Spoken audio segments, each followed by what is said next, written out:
Hey Mooch, Crap, J-Dubs. Hey guys, what's going on? Mooch, Crap, J-Dub. Hey Mooch, hey Crap, hey J. What up with your Crap and Mooch and J with? Wake on up. It's Mooch, it's Crap, and J in the morning. Wipe your eye boogies, get your coffee, finish your guinea. This is where it's at. These are Xbox dudes with Xbox views on slander and hate towards Xbox news. This is Mooch and Crap. Show for the people, and they coming with it. Now do you understand? Now do you get it? Ponies love to lie and PC fans won't admit it, but Xbox hate is real and they all with it. Call in, let it ring in.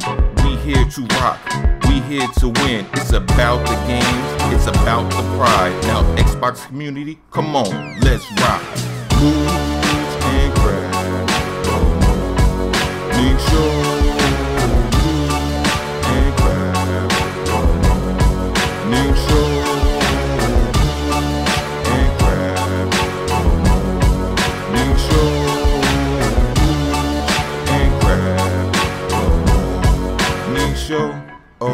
Mooch, Crap, J-Dub. ¿Cómo están, bitches? Hey Mooch and Crap, hey Jay. Hey Mooch and Crap. What up, Mooch and Crap and J? What's up, Mooch and Crap? What's up, J-Dubs? Hello, Mooch and Crap. What up, Mooch? What up, Crap? Hey, what's up, Mooch and Crap? You guys have the best damn podcast on YouTube, bar none.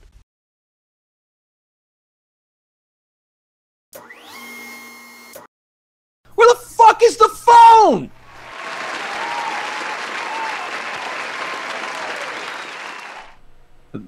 Nice. I'm not even sure where that was from, but that sounded like Mooch. So. It did sound like me, and I don't know either.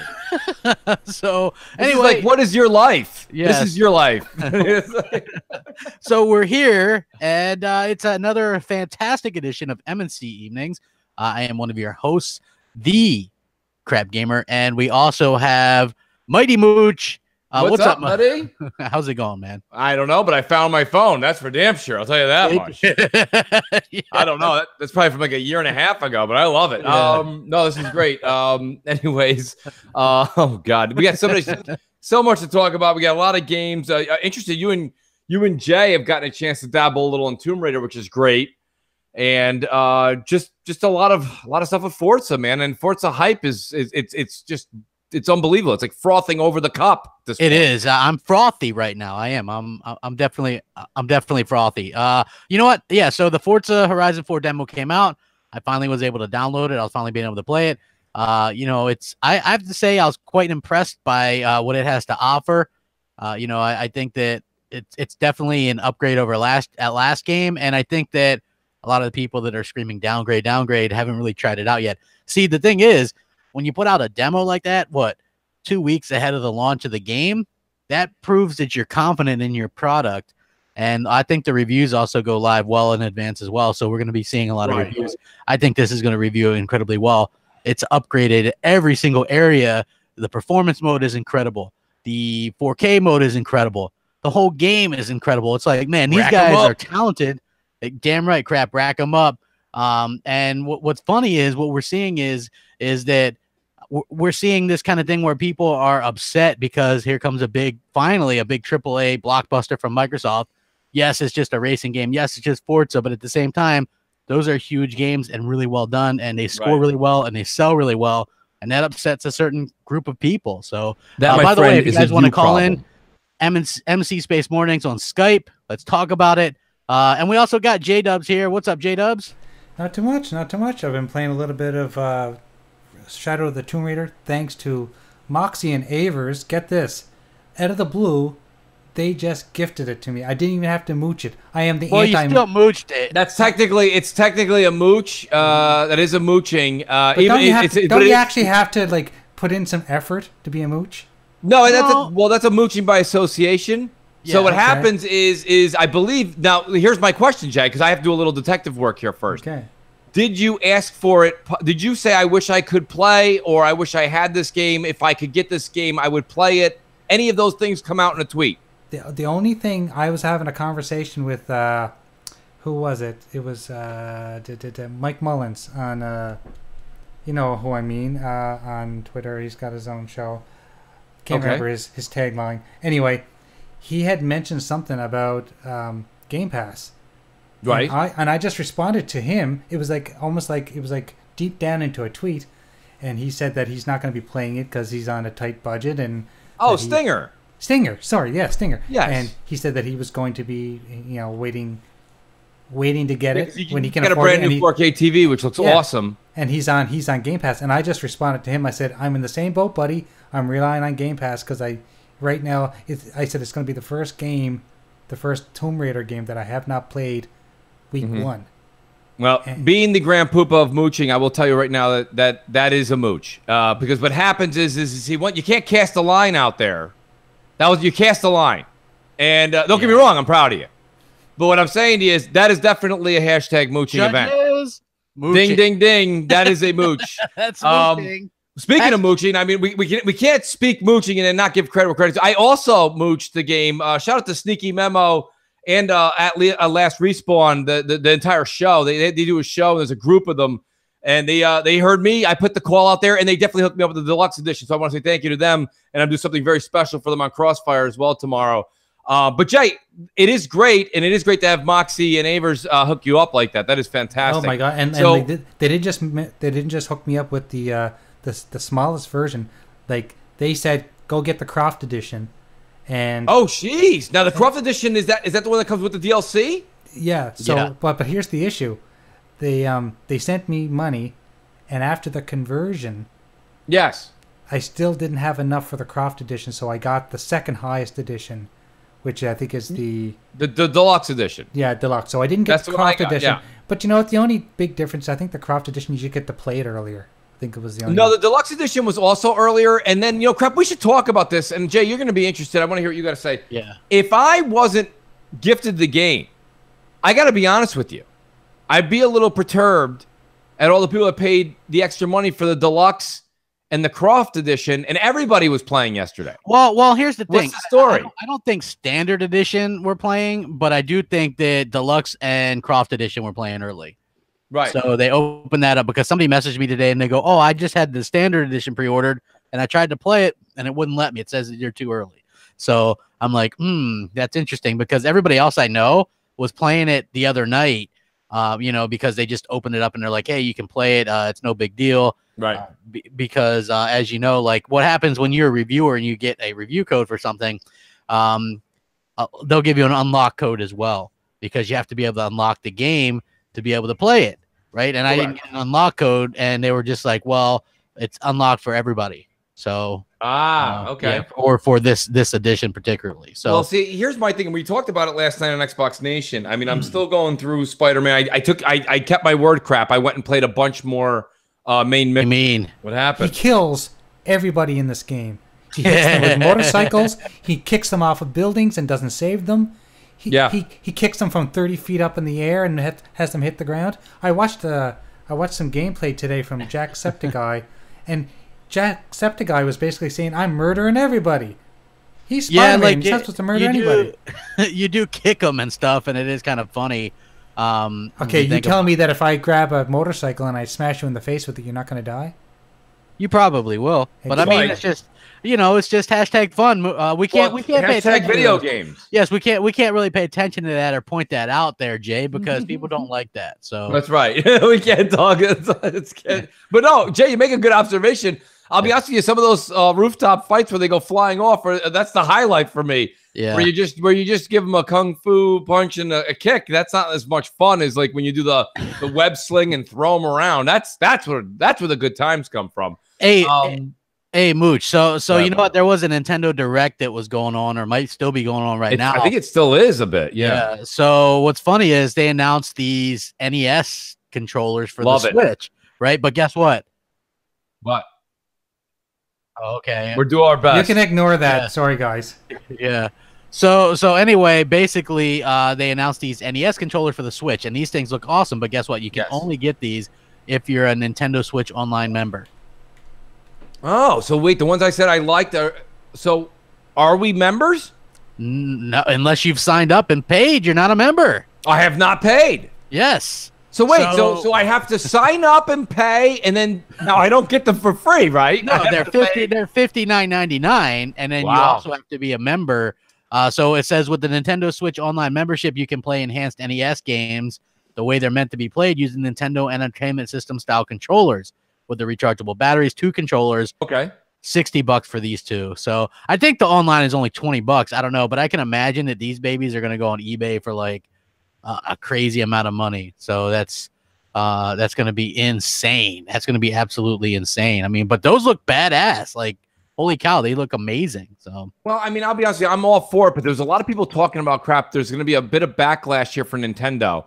They're saying that everything Nintendo's got planned coming out is really nickeling and diming a lot of their customers. Is that what you're seeing?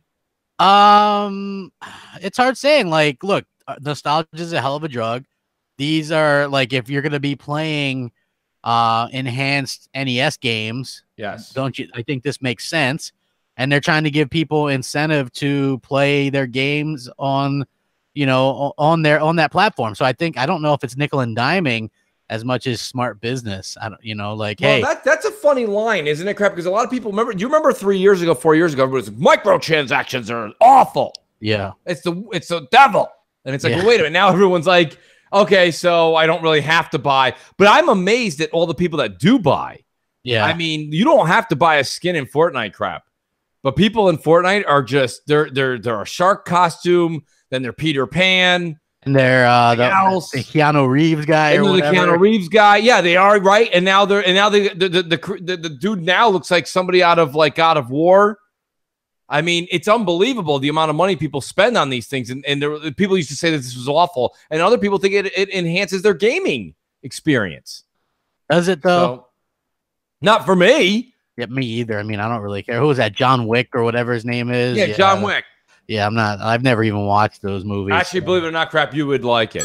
Yeah, well, I heard the first one there, his dog gets killed, and I was like, that ain't for me. Well, you know, I mean, ain't for me. Here we go. Ain't for me. Sorry, can't support that BS. Well, he goes badass because of the dog. Yeah, I get you, but I don't know. I thought it was a bit over the top, too. It's like, you know, something happens or this and that, blah, blah. He got the dog like 48 hours ago, and then, yeah, they killed the dog for some reason, and then he's like, you know, that made him snap, and then he became a ninja again. We have a call. Hey, we do have a call. Yes. MNC Evenings, what's up? How's it going? Hey, what's up, Mooch Crap Jay? It's Big Germ 724. I just wanted to stop in and say what's up. I heard you guys talking about Spider-Man, and I'm a decent way through it right now. It's kind of funny because I had to call because you guys were talking about Spider-Man killing people. And I thought it was funny because I was on this tall-ass building kicking people off. I'm like, man, how is he not killing them? After I was done fighting them, I look on the side of the building. All I see was guys stuck to the building. So I guess when they fall off the building, they actually stick to it after they fall down. And another thing, Tomb Raider is awesome. I'm not saying it because I'm an Xbox guy because I have both consoles, but Tomb Raider, I think the story is way better. The 60 frames is awesome. You can actually tell. Like, that's one game I can actually, like, tell and see a difference in 60 frames. And I'm glad we got it early. It was kind of sucked that we all got it, like, early because I upgraded to the $90 edition, and basically the guy told me after that I could have just paid $60 and got it, but I still have a good deal though on it. I mean, you get the season pass, but I'll talk to you guys later. I want to hold up the show, and hopefully you guys have a good night. Thanks. I appreciate that call, Big Germ, and to be honest with you, that's what I encourage a lot of people. Definitely call in experiences, stories, things that you feel like that are coming down the pipe you're excited about, whether it be Forza or it be Call of Duty or it be Battlefield, which I don't picture many of you calling in for that one, but nonetheless, I do think that, Spider-Man's, it's funny because here's the deal. I said this a while ago. Crap, I think you agreed with me with it. Spider-Man gets a lot of praise because of the comics. Okay, yeah. They've got a large following. They've got like just unbelievable faith and not faith, pardon me, but a faithful. And here's the thing. So right, you gotta have faith. Gotta have faith. No, but I mean, realistically, whether Spider-Man doesn't dive into water, characters get stuck to a building, or people can't get out of cars, no matter what it is, to them, it's the best Spider-Man game, and we've lacked a superhero game that's halfway decent for a very long time. Now, listen, I agree with you, but let me tell you why you're wrong. Well, Mooch, let me tell you something. I see where you're coming from. I really do. But you gotta look at it from both sides of the coin. And realistically, Crap, I think whenever you talk to anybody who's like a fanatic about the Spider-Man game, 25% of that fanatic is coming because they're a Sony PlayStation fan. But the other 75 comes from the fact that they have like the mint edition acrylic version of the steel book Spider-Man 1, 2, and 3 in a bank vault somewhere. Yeah. You know what I mean? So I think that's the case, and that's where you're getting this unbelievable love and passion for the game, because I'm playing the game and I'm having fun, but really it does feel a lot of going through the motions. Somebody had an article today that came out and it said the enemies, the main enemies, whether you're talking about Shocker or these other guys, they're very, very boring and not well done, and I think a lot of these articles will start to come out as the game wears on and people don't pay attention to it as much. 2, 3, 4 weeks down the pipe, you'll see more of the honest truth coming out. Like you said, we saw some people in the gaming media that were not giving the game great reviews, but they still gave it a great review. They're like, well, I didn't really care for this, but it was great. Yeah. Yeah. That's hey, Lady Foxfire, she says, I'm loving Tomb Raider so much. Spidey is good too. Can't wait for Forza Horizon 4. Keep it Xbox. Hit the like button. She's not wrong. She's definitely not wrong. But I will point out that she put down Spider-Man to play Tomb Raider. Wow. And hasn't gone back to Spider-Man yet. So let's just, keep it Tomb Raider, right? And hey, share out the stream, like all that kind of stuff. We do appreciate each and every one of you. Yes, it means a lot to us. We've got some cool stuff planned for you guys. Hey, it's a good time in gaming. There is the Forza Horizon 4 demo that came out. I got a chance to play it a little bit. I think it's really fun. Have you downloaded it? You're not going to download it, are you? I'm not, buddy. And it's not, again, this is not a Mooch who doesn't want, I want to enjoy the game on October, whatever it is, 2nd, 3rd, 4th, whatever it comes out. I think it's the 2nd, but I'm not 100% sure. Yeah. And don't get me wrong, that's not great for discussion purposes. I have watched video. I have watched some of it. I mean, I'm very excited, but because I really don't play Forza a lot, I mean, realistically, this is the one time, Crap, I can say Game Pass is really going to come through, because Forza would be a game that I would strongly try to mooch, because to be honest with you, I probably wouldn't buy Forza 4, but I'm excited because I have it in Game Pass, and I don't think I'll say that sentence again for about 12 months. Wow. Right? Yeah. Well, I mean, all the other games I'm going to buy. Yeah. Wow. Yeah. That's pretty incredible, honestly. For me personally, I think that Forza Horizon 4 is the best in the, here's the thing. Remember, and I won't get any credit for saying that they're Microsoft's Naughty Dog, right? But when they come out with that new Fable and it's a hit, then it's gonna score incredibly well. That's what it needs to do. Yeah. Right. Like when they do that, yes, people are going to go, man, remember Crap a couple years ago talking about how good these guys were and how Microsoft should get them under contract and buy them out. And some people said it didn't make sense, right? Because they've only ever done work with Microsoft to begin with. Right. So they're like, hey, that doesn't really make sense for them to buy them out because they're only working with Microsoft anyway. I always point to stuff like BioWare, with what happened with BioWare, right? So BioWare was a company that ended up, and I know we got a call, they could have been an Xbox team, right? They could have been an Xbox developer, Jade Empire. That could have been an Xbox exclusive. I agree. And you know what? Shout out to So Shady. He's right. I will say that sentence one more time on February 22nd for Crackdown 3. But yes, I recommend you also do that, Crap, but you probably won't. No, I buy my games. You buying Forza as well? Yes, I already bought the $100 edition. You get all the DLC with that, and you get to play it 4 days early. Well, the days early I don't care about, but the DLC is going to be worth it. Yeah, the DLC itself was going to be $30. Yeah. So it makes sense just to buy the thing, play it early, and I own it. You know what I mean? So anyway, MNC Evenings. We have what's a call. going on? Yes, welcome to MNC. What up? It's got to be True Racer calling in on the Forza topic. What up, Crap? What up, Mooch? Shout out to J-Dubs. But, hey, everybody, you got to know this. Forza Horizon 4 demo. Oh, my God. That 60 frames mode. Anyone that says you can't tell the difference between the 30 frame mode and the 60 mode, you're lying, you're high, you're drunk, something's wrong. That is amazing. And the 4K with the HDR on and popping, one of the best looking games I have seen on my Xbox One X yet. Now, I'm not saying Tomb Raider isn't an amazing looking game, because that looks great too, but Forza Horizon 4 looks incredible. Now, on top of that, I just wanted to add this in case it wasn't brought up already. Game Pass, Mooch, I'm directing it at you.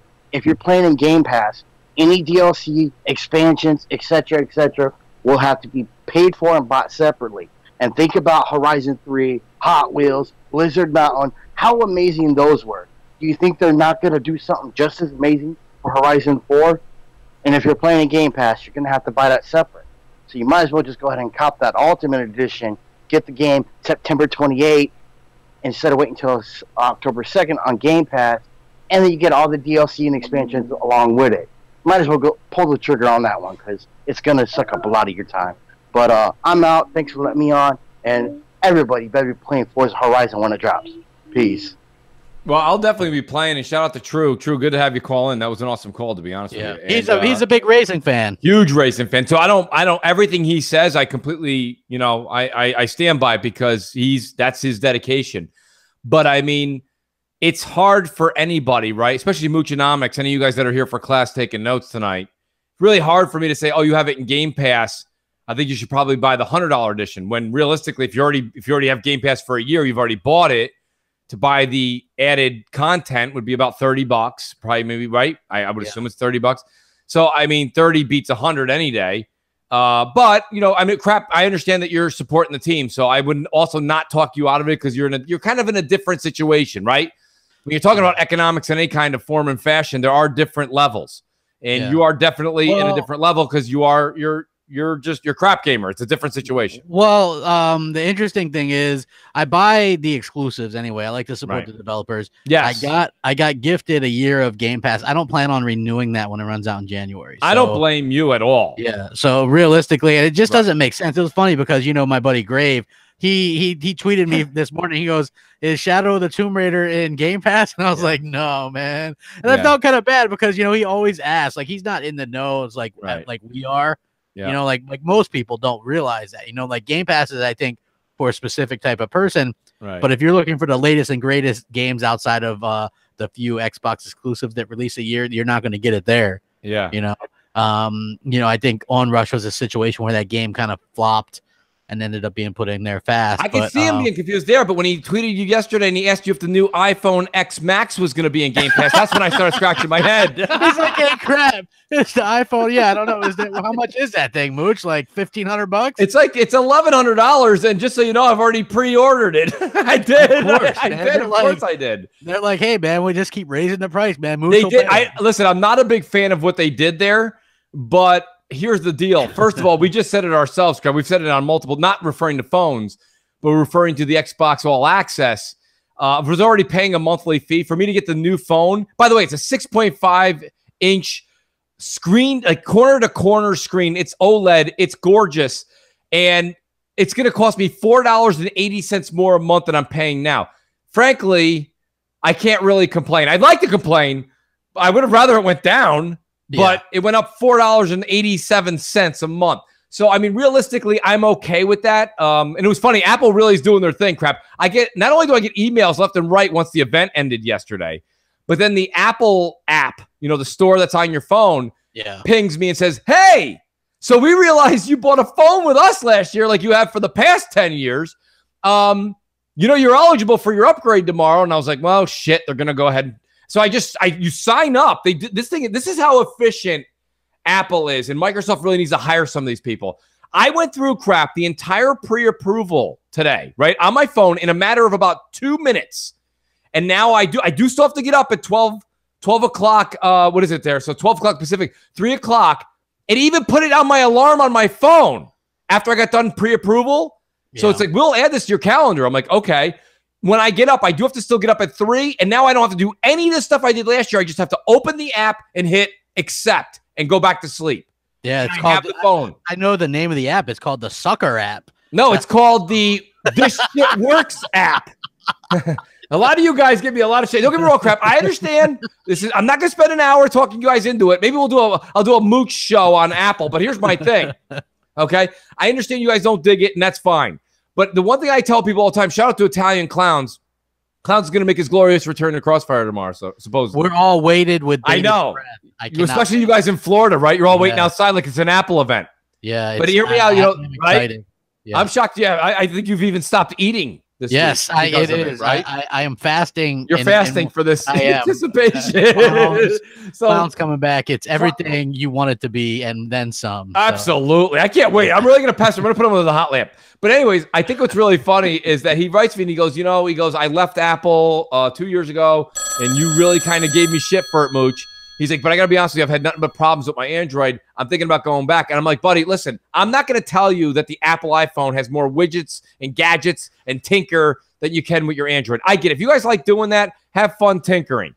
I am working a lot, and I need my phone to work. And I've had an iPhone since 2007, crap, and this son of a bitch works like a clock. It's like a Swiss clock. Yes. It always works. But anyways, we have a call. Let's take that call. M&C Evenings. What's up? Now. How you doing? Tim Cook owes me a check. Go ahead. Hey, Mooch, Crap, and Jay. This is Sin Vendetta.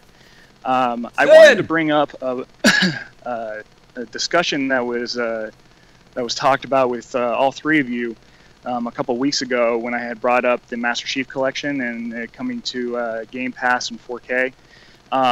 And Jay brought up the question. He found out that he had the physical copy of Master Chief Collection, and wondered if he wanted to, or whether he should install the disc first and wait for the Game Pass, or should he just download it on Game Pass.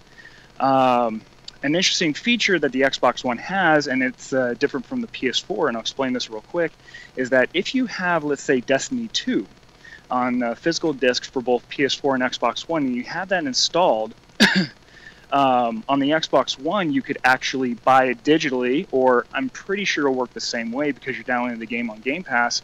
Download it digitally, and what will happen is on the Xbox One, it will automatically switch the game, so you instantly gain access to the digital version because the entire thing's on the hard drive, and it just instantly switches the license. So you can automatically play the digital version once you have the license clear. On the PS4, however, if you installed it physically, you would have to delete the game after you bought it digitally and then reinstall it the entire thing. The PS4 just doesn't work like that.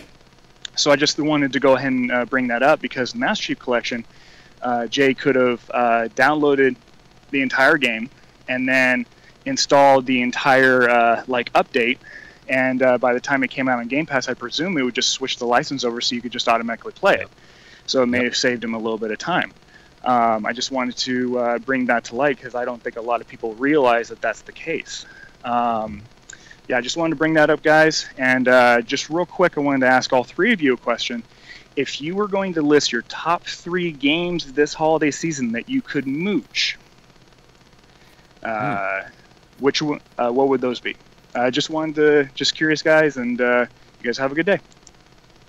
Awesome, Sin. Thank you for the call. 3 games that I could mooch. That you would want to mooch is what I he's would want trying to to ask. mooch. Yes. I would want to mooch Red Dead Redemption 2 because I have not pre-ordered that yet, but I want it.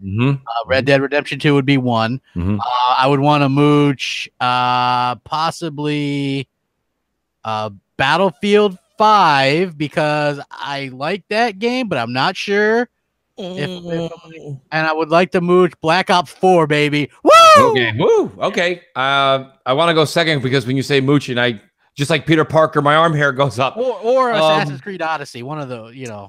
Mine would definitely be Red Dead Redemption 2 first. Number 2. Sneaky memo, if you're listening, get on it, bro. Yeah, Sneaky. Big fan. Definitely Red Dead Redemption 2 is number 1. I would definitely say my number 2 would be Black Ops 4. Yeah. And then the third one, I guess I would say is going to be I didn't plan on playing it, but I will say because I like the Greek mythology, I guess I would say Assassin's Creed Odyssey would be my number 3. Yeah. Jay? Jay, what would be the 3? I would pick Odyssey over Red Dead only because I played the Assassin's Creeds more often than I did Red Dead 2 or Red Dead Redemption, the first one. Oh, what's the first one called? Red Dead. Anyway, it was just Red Dead Redemption. Red Dead Redemption. Okay, so because I did play Red Dead Redemption but never finished it. I have finished all of the Assassin's Creed games that I played, yet I did not finish Origins only because I'm still playing it. But I am playing it. But you know, for those two probably. And when is Gears 5 supposed to release? Probably next holiday. That's next Christmas. So I don't even know actually what's coming out this holiday, to tell you the truth. Except for the Call of Duty, Red Dead, Black Ops, Battlefield 5, and now that's Forza Horizon. Forza Horizon for sure. Fallout 76. Fallout 76. Oh crap! Outstanding. Yeah. Outstanding. Yeah, I want to retract that. I gotta go back. I would like to say, I'll make it real quick. Red Dead Redemption 2 is still number 1. I would probably say Black Ops 4 is number 2 still. And I would definitely like to put the number 3 spot at Fallout 76. Hey. My apologies to myself and to you, the audience. Foxy's in the chat still trying to mooch Destiny 2 Forsaken. Come on. Yeah, I can't Fox, believe you know, Fox, let me tell you something, Fox. Coming from a mooch, okay? I just want to let you know something. That's a hard thing to mooch, because here's the deal. There's two types of gamers out there. There's people who love Destiny, and then there's people like crap. Okay? And you're not gonna get a red cent out of the people who hate Destiny 2 like crap. So you've lost more than half your audience. And the people who love Destiny all bought the $100 or $90 edition. So they're already their pockets are kind of empty already. It's not impossible. Nothing's impossible, but that's a tough one. So even myself, the mooch himself, I bought that because I was like, I'm not asking the Destiny folks to do it because they're all like knee deep in DLC.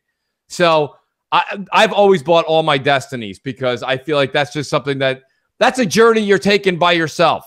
But hey, more power to you. And probably after I gave you that much attention, someone's going to send you a code. So you're welcome. I hope so. Yeah. I mean, she wants to try it out. You know what I mean? Like, I wouldn't even turn down a code. I definitely wouldn't put very much time into it. I would intercept your code, actually. I would like to donate it to anybody else. You're like 750 light behind that code. Man. But I love your crap. You really got to catch up. Exactly. We'd love to have you. Come on. That's great. I know, great question. Great call. Guys, that's what we're talking about with MNC, guys. MNC is your show. You know, we're kind of here. You guys always tune into Xbox Nation, Crossfire, all these other shows, and you're listening to we formulate our topics. We have our this, we have our that, and we have that to a certain degree on this show. But Sin Vendetta calls in, makes a great, by the way, gives a lot of people tutelage on things they didn't know about downloading. Some people did, some people didn't know that. I knew that, but that was very cool. I thought it was great that he added that. And then he asked a question, and it kind of gets the audience sparked up. So, guys, do feel free to call in. But yeah, you know, I mean, I think the reason Jay, I got to go to you, Jay, on this. I'm a little surprised that you would pick Assassin's Creed Odyssey, because I think if you pick Assassin's Creed Odyssey, you should have also picked like an entire, like maybe a 90 pill set of Vibrant to keep you awake while you play it.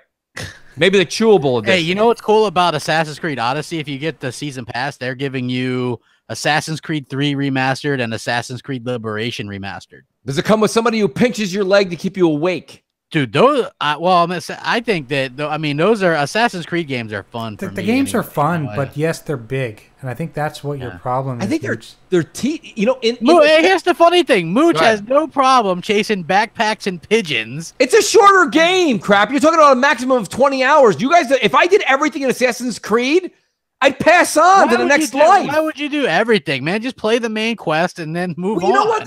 I'm glad we brought this up, crap. Let's talk about that for a minute. And this isn't about us. This is about those devs again, those developers. You're right. Actually, I think you're right. I want to say that you are right. Yes, Steve, thank you. But crap, you are right. Why are they putting in all this nonsense in games? Are they just throwing shit in there because people don't want to say it's a 10-hour game, so they add 80 hours of like just nonsense quests? Yeah. Is that what's going on? Well, you know what? I think what they turned what they did, they've successfully turned Assassin's Creed into an RPG now. So they actually said that. They're like, hey, I don't mind the RPG element. Yeah, so that's what it is now. It's no longer what it was. Right. It is now a RPG. And I think that's just what people are going to have to kind of deal with. Like, I think that's cool. I liked Origins. I thought that maybe they made you grind a little bit too much to take on that final boss with these like little piddling type side missions or whatever. But at the end of the day, I still thought it was a pretty good game and probably one of the best looking games I've ever played. So, I mean, there is that to kind of be to take into as well. So I'm excited to see what it has to offer. I mean, come on. But what do you think though, Crap? I mean, do you see what I'm saying? I mean, do you care? You don't partake in most of the side missions. And this is not a jab. I see where you're coming from. I have to in Assassin's Creed. You have to because you need to level up. So you have to kind of keep that in mind. How does that not piss you off though? Because you don't take that. It does. It does a little bit, but I still do it just because I wanted to finish that out. You know what I mean? I was pretty close to it. So then you have to do a bunch of little side missions there. Yeah. You know what I mean? So yeah, very, very excited to see what they come with. Cause I think the Greece thing, I like that as well. Like, you know, the Greek, all that kind of stuff. I think it looks fantastic. I do too. I'm not going to say, so, you know what, Sin, even though Sin didn't ask this, you know, I am a mooch, so I can make a hell of a Christmas list. I would say number 4 would be Assassin's Creed because I like the Greek thing. I do like the Greek thing. Yeah, it looks awesome. You know, it's one of the things that even lured me to the early parts of God of War. Not, you know, this newest one went with a different type of mythology, the Norse version. But I believe the first 3 were Greek. Yeah, well, God of War. Yeah, well, the first 3 Greek, or you know, yeah. Not. It wasn't specific to the books, but I mean, it wasn't like the Iliad and the Odyssey. Yeah, but, you know, it was like what do you call it? You know, Hercules and all that kind of stuff. Right. You know what I mean? Yeah. So okay. Well, I mean, you know, that's my whole thing with that. I mean, I do think, you know, Chaos Theory in the chat says, you know, Odyssey is going to be fire. I hope so, Chaos. I really do. Yeah. I think that Assassin's Creed does have something very unique to it, but it's got to get out of the funk.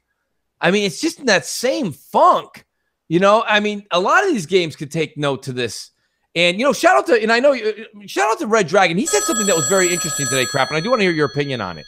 He said these developers spend so much time on developing these great cities and these great landscapes and these unbelievable worlds that we get to explore. Right? Sometimes you'll see a squirrel pop out of a tree, and then bounce around and get the fuck out of there, right? You put all this time and effort into that squirrel, and I know we have a call, but, right? And then all of a sudden, you go to fight enemies on screen, and they copy and paste the bad guys so that they all look the same.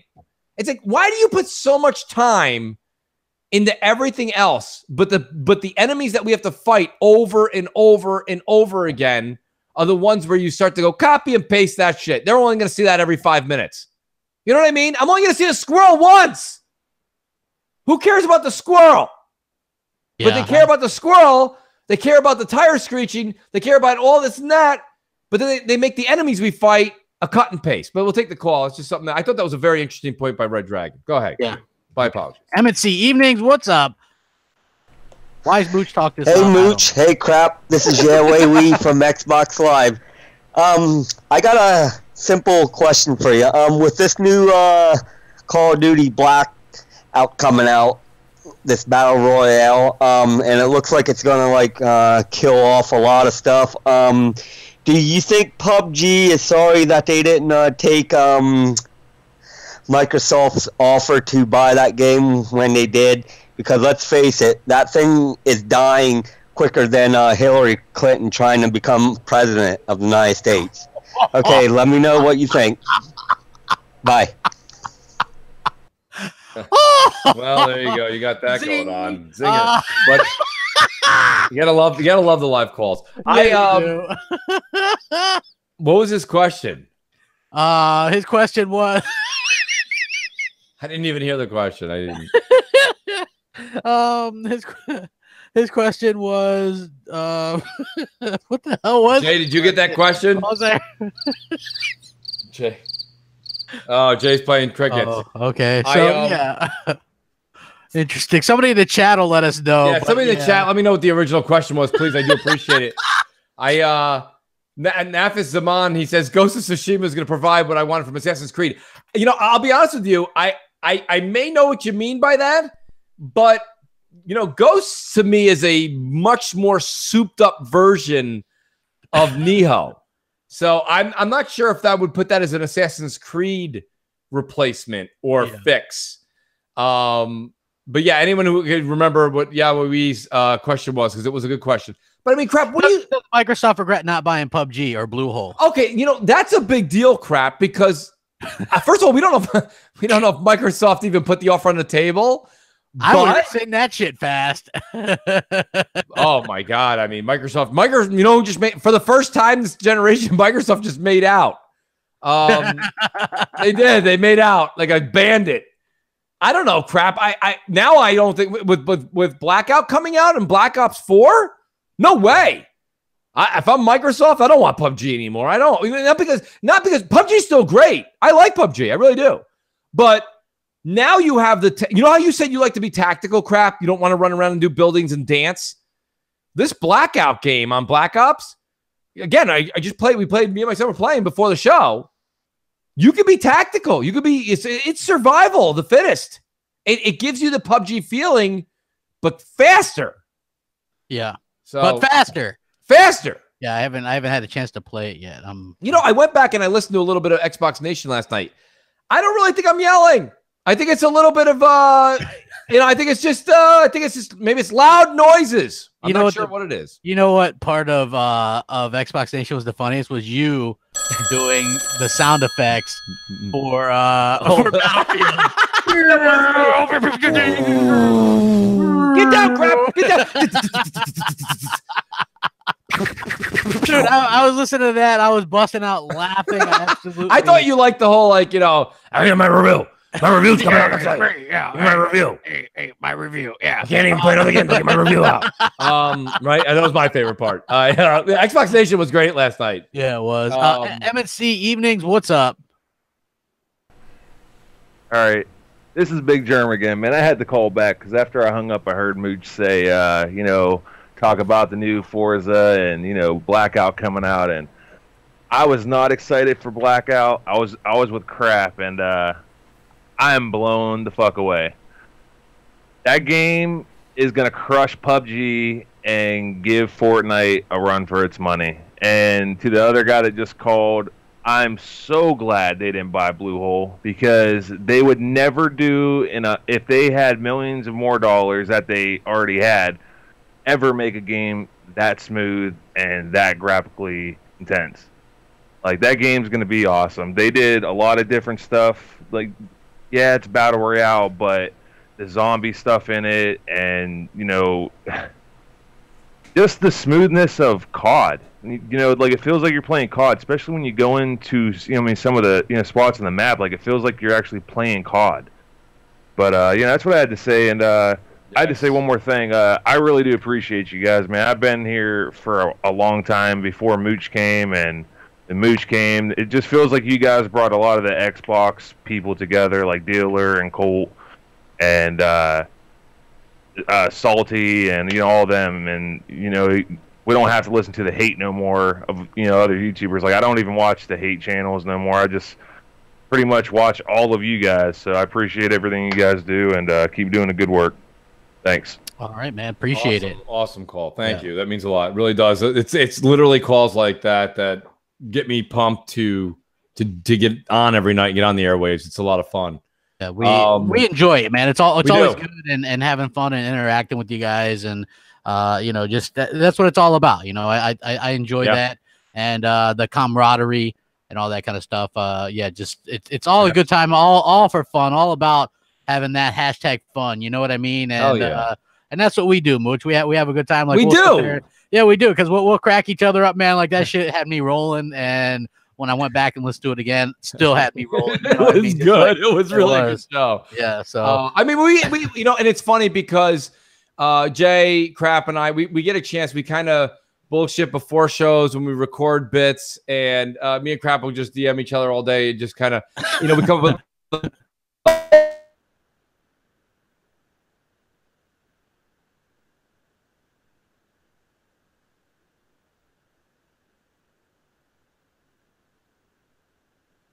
We bring it's really become a ton of fun. But yeah, I mean, realistically, crap. I'll be honest with you. It's you know, you all right? Yeah. Are you guys there? Yeah. Oh, okay. Like you went all like robot, like Decepticon on me, and then I'm like, I couldn't hear anything. So I'm glad you went Decepticon. You know, everyone always goes Autobot. Yeah, you know, you were Decepticon for sure, man. It was like exactly. That's great. Hopefully, it wasn't for long. But yeah, you know, one thing that Big Germ said, getting back to gaming, is there's something he said that just happened to me a few hours ago when we were playing. Crap. Yeah. There's a period of time while you're playing Blackout that you feel like you're playing Call of Duty. Yeah. You know what I mean? Yeah. I love that. That's one of my favorite things Jay does. Maddie B said, he said, I wish I could quit you, Call of Duty. I was going to quit Call of Duty, and then this damn Blackout mode, right? Yeah, man. Yeah, and then like I was like, holy cow, this is amazing. You know, it looks really, really good. I like the whole idea of Battle Royale mode, but all we've seen is these little AA versions of it where it's like this mod, you know, basically it's people in a basement doing it. Or we get the Epic Games version where it's just a bunch of people like the building and stuff like that. Imagine a AAA developer. I see how it's coming around, you know, and a AAA developer being able to do it. And Predator, shout out to him too. He said, as a military guy, it's more of a like an arcade version of it, but he likes it. So, you know, I want to try it out, and maybe I'll mooch a copy. Maybe I'll buy a copy. You never know. Hey guys, hit that like button. Let's get over 100. I know it's kind of a low show tonight, but you know, tweet it out. Tweet the link out, guys. I mean, it's Thursday night. It's gaming. Share it out. Yeah, it's you know, we need your help. It's your show. We like to think of us as the Seinfeld and Friends of Thursday night, you know, because right after Mooch and Crap and Jay, you've got the Saltiest podcast coming up. Shout out to Salty. Yeah. So, and tell them Mooch and Crap sent you. Exactly. And there's a that's right. Hell yeah. Hey, Mooch doing sound effects for Battlefield. There's a show. That is a show. That's a show. It's on TV. He's like, not yet. Not yet. That's so great. What was his name too? Dalrymple. Dalrymple. Yeah, Dalrymple. Mr. Dalrymple. Outstanding. Yes, so, Crap. Exactly. So. Outstanding. Hey, we do got some voicemails though. We do. We should take a voicemail. And you know, Big Yeah. German said so many things. There's a couple of things I wrote notes down to, but let's take a voicemail. At first, I said that this looked like Chris Rock on deck, and then it just says Chris on deck. And Just then I got Chris. So this is a new Yeah. caller named. He just goes by Chris. Yes, Chris. Let's go. What's going on, guys? Mooch, Jay, Crap. Shout out to my boy Johnny P. Yeah. Just hit up this party the other day. It was crazy. It was on the rooftops. Everybody had their Nintendo Switches and everything was all good. But anyway, I'm just calling to ask two questions. First question is, if Spider-Man would have been a multi-plat, how do you think it would have looked on the One X, and how do you think it would have performed? Me personally, I would have loved to play that game with an Elite controller with the paddle underneath, so when I'm web swinging, I actually feel like I'm like doing a little Spider-Man thing with my fingers. And then secondly, do you think the hype would have been the same for the game? Just let me know what you guys think, and I appreciate you guys letting me call in. You guys have a wonderful day. Peace. Later. What do you think, Crap? I would like to hear your opinion. Great. Such a Jay. That's Pulitzer. I love it. I don't know. I don't think it would have been. I think it would have done very well. Still, I don't know if it would have got the hype that it did. I think the PlayStation. I mean, I know you guys don't like it. Well, I think a lot of you guys, the Mooch Maniacs, are on board with it. I think even some of the Crapaholics are on board with it. I think that, the media slant is towards Sony. So when you stop and you see all the great media coverage, I mean, you've got Andrea Renee, right? And she does that What's Good Games with the other girls that are doing that. And they're like, we love it. We love it. We love it. And they do it for like 3 weeks. We love it. Right. And then Greg Miller's walking around with no shirt on and a Spider-Man mask doing like a promotion for it, and you have all of his crew, Tim Geddes and Nick Scarpino and, you know, Johnny Rockets. I don't know. They got all these guys out there in California, and they're all running around. But I love it. We love it. We love it. And they're doing every event. They go to everything. PAX West. We love it. And it's like you got that going on, right? You don't think that has something to do with sales, folks? That beats a billboard when you got millions of people watching all this. You got everybody on IGN. Like whenever that guy does the fix there, Damon Hatfield, he wears that little hat. It's like a little top hat. When he wears it, he's wearing the PlayStation. He's got the triangle, square, X, and circle, you know, on his shirt. And he's like, I like everything. I just happen to be head to toe in PlayStation. Spin my beanie. You know, he's like, it's just spin my beanie. Spin the beanie or whatever. He's got like a little propeller hat or something. It's like something out of the circus. And, you know, I mean, it's just the weirdest thing. So, you know what? To answer the caller's question, I'm not necessarily sure if it would have gotten quite the praise if it was on both. But I think it was, I think ultimately it still would have done very well. Because it's Spider-Man. Yeah, just and because of and because of the developer, I think that helps a lot too. You know, having a decent developer making a Spider-Man game. You know, they definitely copied some interesting things, you know, like from the Arkham games and things like that. But I don't know. Here's the thing. It's cannon fodder is what that game is, you know, like honestly, that's what it is. It's like the Sony fans are like, we got this exclusive and it's a big thing, but let's be real. It probably wasn't a big thing. And that's why Sony got it as an exclusive to begin with, because the previous ones sold like crap, you know, and they weren't very good. Like I can't remember the last good Spider-Man game, you know? And so it just happened to kind of, what's that? I said it was on the Dreamcast. It could be true. I remember one on the Dreamcast. It was pretty good. It had the guy from the cartoon voicing it or whatever. It was pretty good. But yeah, so I don't know. Like, it'll be interesting. Hey, we got Yobi Dren. He says, MNC Evening Show question for the panel for the next-gen systems. What are you most looking forward to feature-wise? And what launch titles do you think will be revealed for the Xbox 2, PS5? Peace, love, life. Hey, man, thanks to you.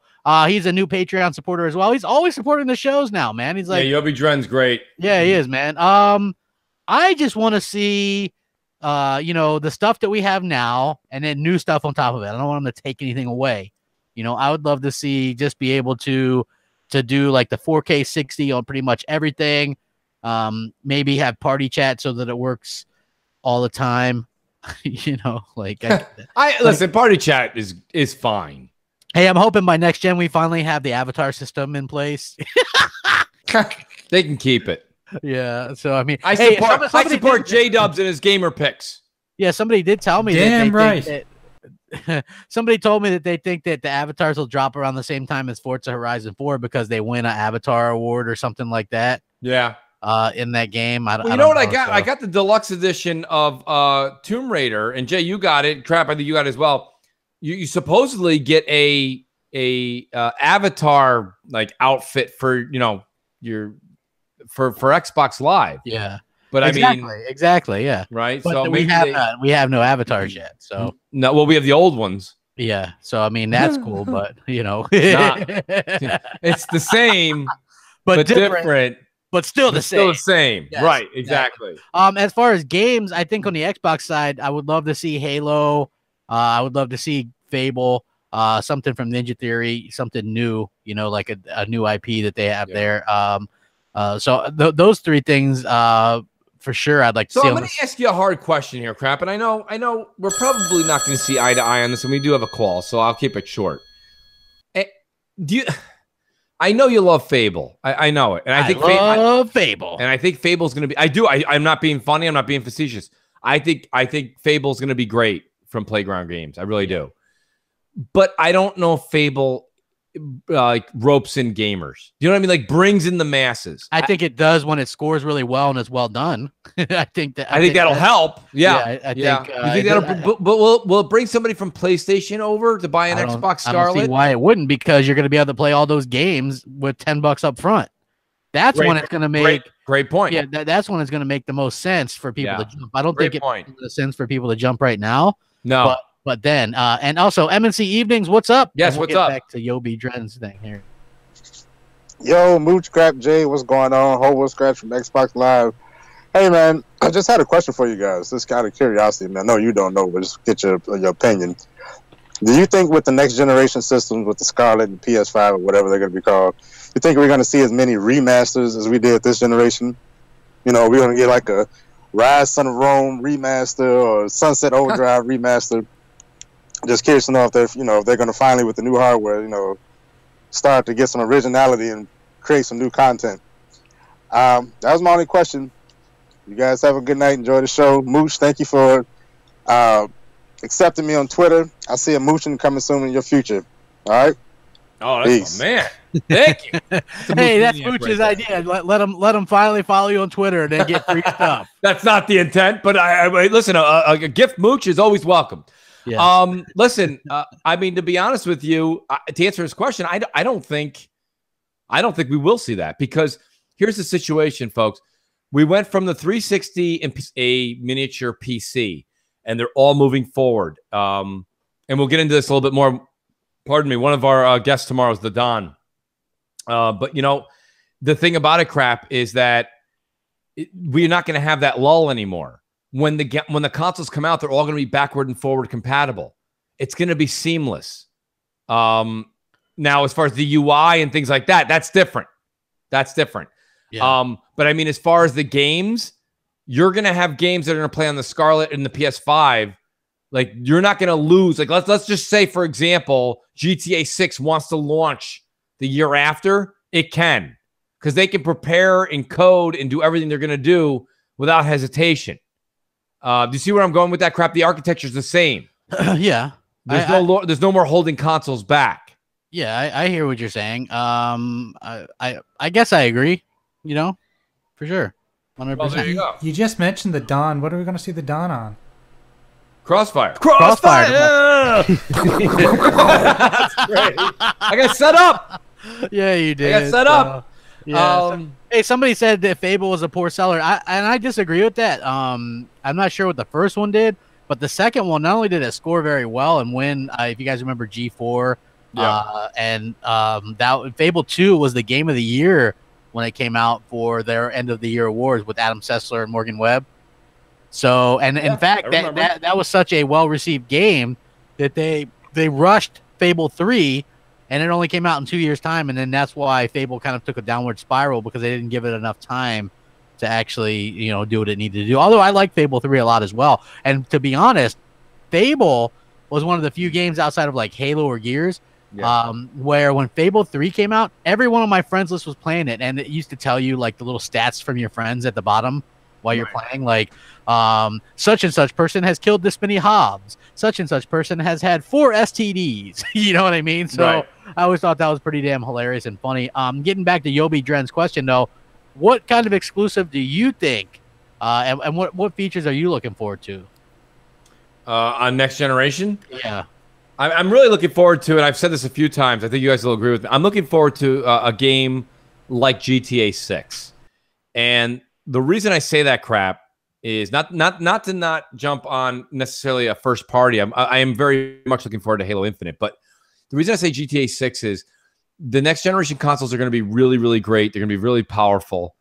And to see what they could do with the world and the immersion that you'll have with the character. And I liked how they took GTA 5 with the 3 characters, and you can press the button and all of a sudden, that circle comes up and you can pick Michael or Trevor and or the other guy. And I can't remember who it was. It was Michael, Trevor, and was it Lincoln? Yeah, Lincoln. I think. I can't remember. That's the thing. I'm so pissed off that I didn't play GTA 5. I'm pissed. Yeah. And Crap, damn you for bringing that up, because Crap was like, "Oh, I really I should have played GTA. I want to play GTA 5 over the summer. The backlog." And I'm like, "Damn." But you said that almost. It was like August. It's Trevor, Franklin, and Michael. Franklin, not Lincoln. Yeah. We're like Lincoln. Lincoln. I wanted to look it up real quick because it was only a search away. So. Franklin, Lincoln. It was one of the presidents. Yeah. Yes, exactly. Well, Franklin wasn't a president. Well, kind of. Exactly. About Benjamin. He was not. But nonetheless, okay? My whole thing is I think that I would like to see GTA 6, I think, is my whole my thing. What do you think, Crap? That's the game I would pick. I mean, Halo Infinite if you want to go first party. I think that it's possible if we do see another GTA that we get it at the tail end of this generation, because that's when you're going to have the most saturation, but also maybe do it cross-gen. Is that what you're suggesting? Like they did with GTA 5, right? They released that in 2013. I'm not suggesting that, but I would welcome that. The reason I would say no, Crap, is I'd rather GTA 6 just came out a year after next generation. So they had the hardware in their hands and they were able to work on it for a while. Not just like, oh, well, we made it on the X and the Pro and we'll just upscale it. I don't want that. Well, I want here's the thing. I don't think they're going to launch that for next gen because that's your lowest install base point. No, not more. I said a year after. Oh, okay. I mean, that's possible. I think that's possible. Because a year, well, no, you know what? But Crap, and I hate to say you're wrong, but I got to tell you why you're wrong. Because if now, you listen, have an I X and agree you don't with get you. a Scarlet, but let me tell you why you're wrong. Exactly, Mooch. Thanks. I'm glad you finally showed up for the show.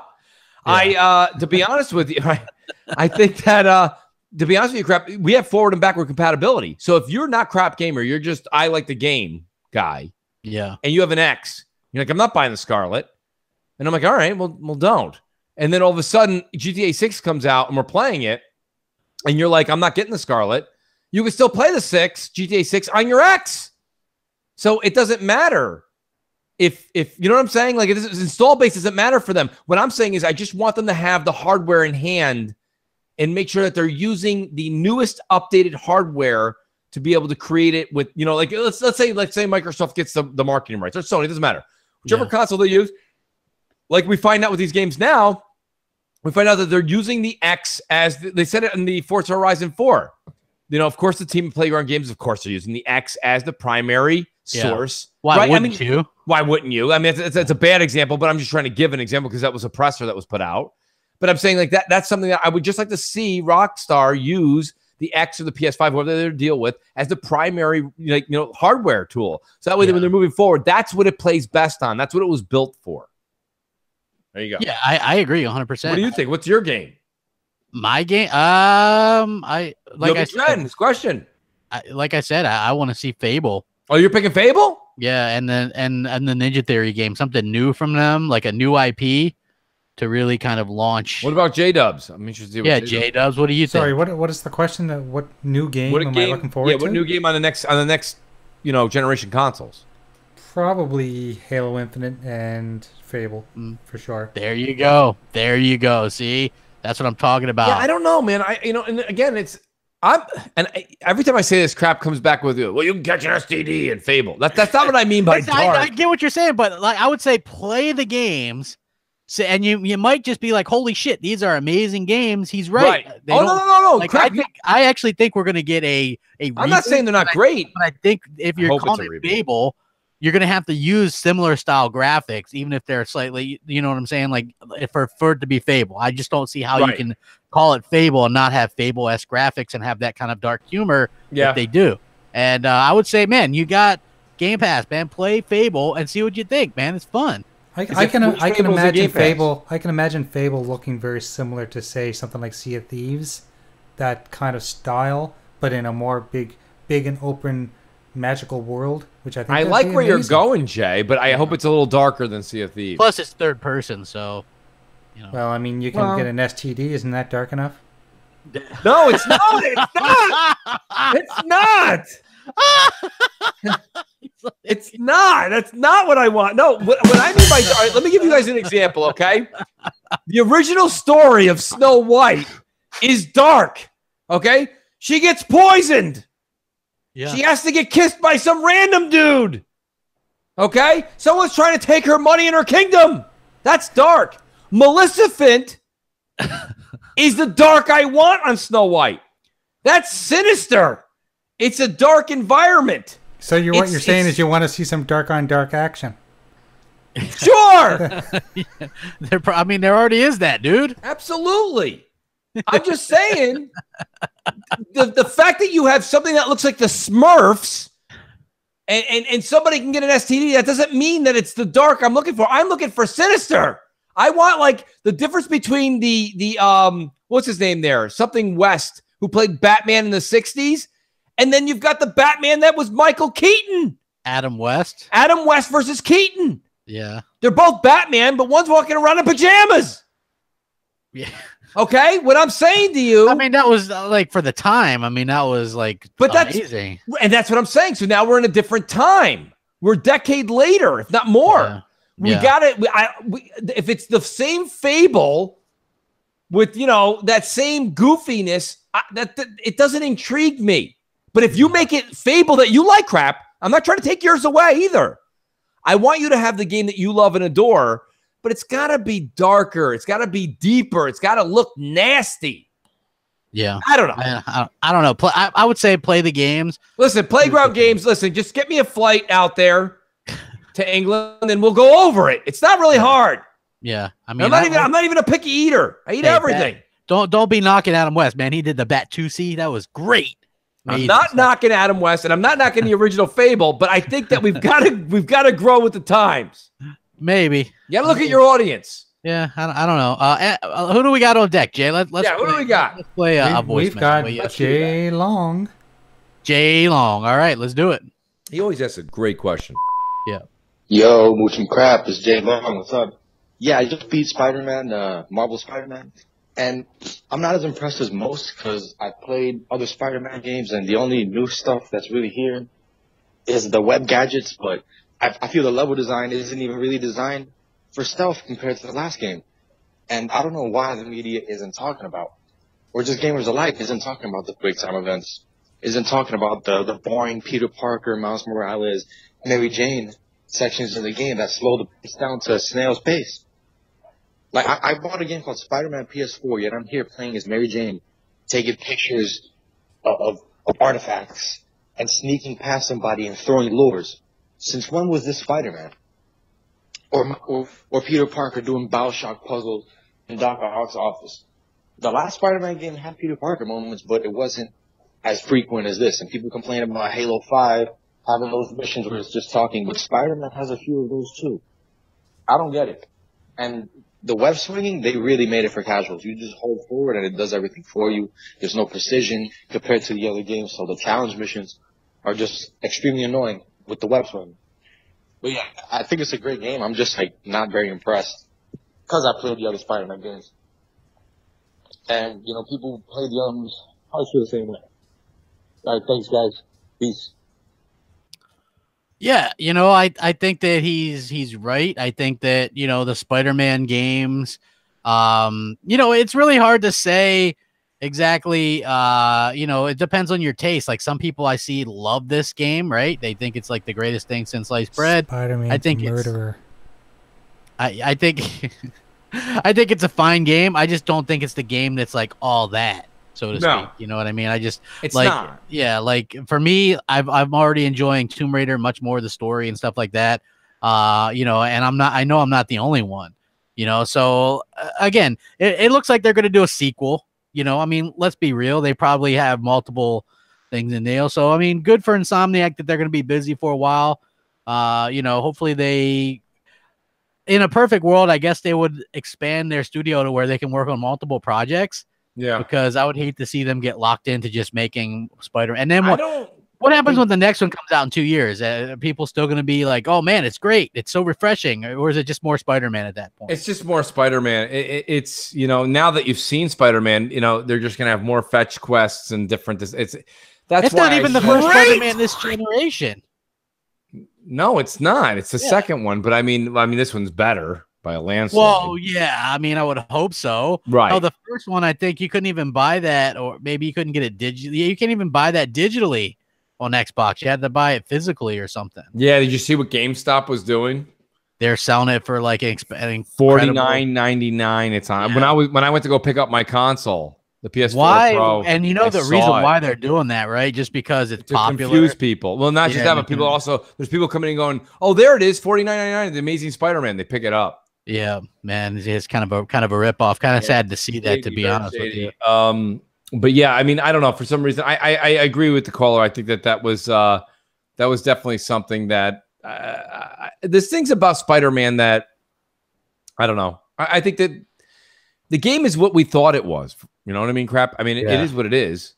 Personally, I don't know. I'm playing it because it is fun to play. I'm not gonna say it's not fun, but it's extremely repetitious. I mean, almost to the point where, like, you know, the research tokens, Crap, the ones when I was listening to the show, I heard what you said yesterday.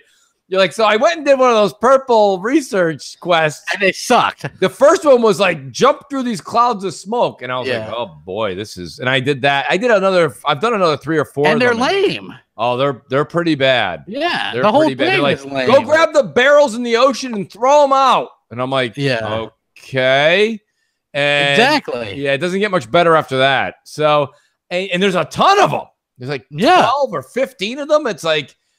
You know, I mean, listen, you know, the thing about it is this. I think developers, you know, I really want to go over this. I'm going to make some notes. I want to go over this with the Don tomorrow. But, I mean, developers got to understand that depending on who they're, like, trying to make these games for, a lot of the people don't realize. A lot of people that are buying these games are over the age of 21, and they're working their asses off, and they're, you know, they're out there in the world making a living.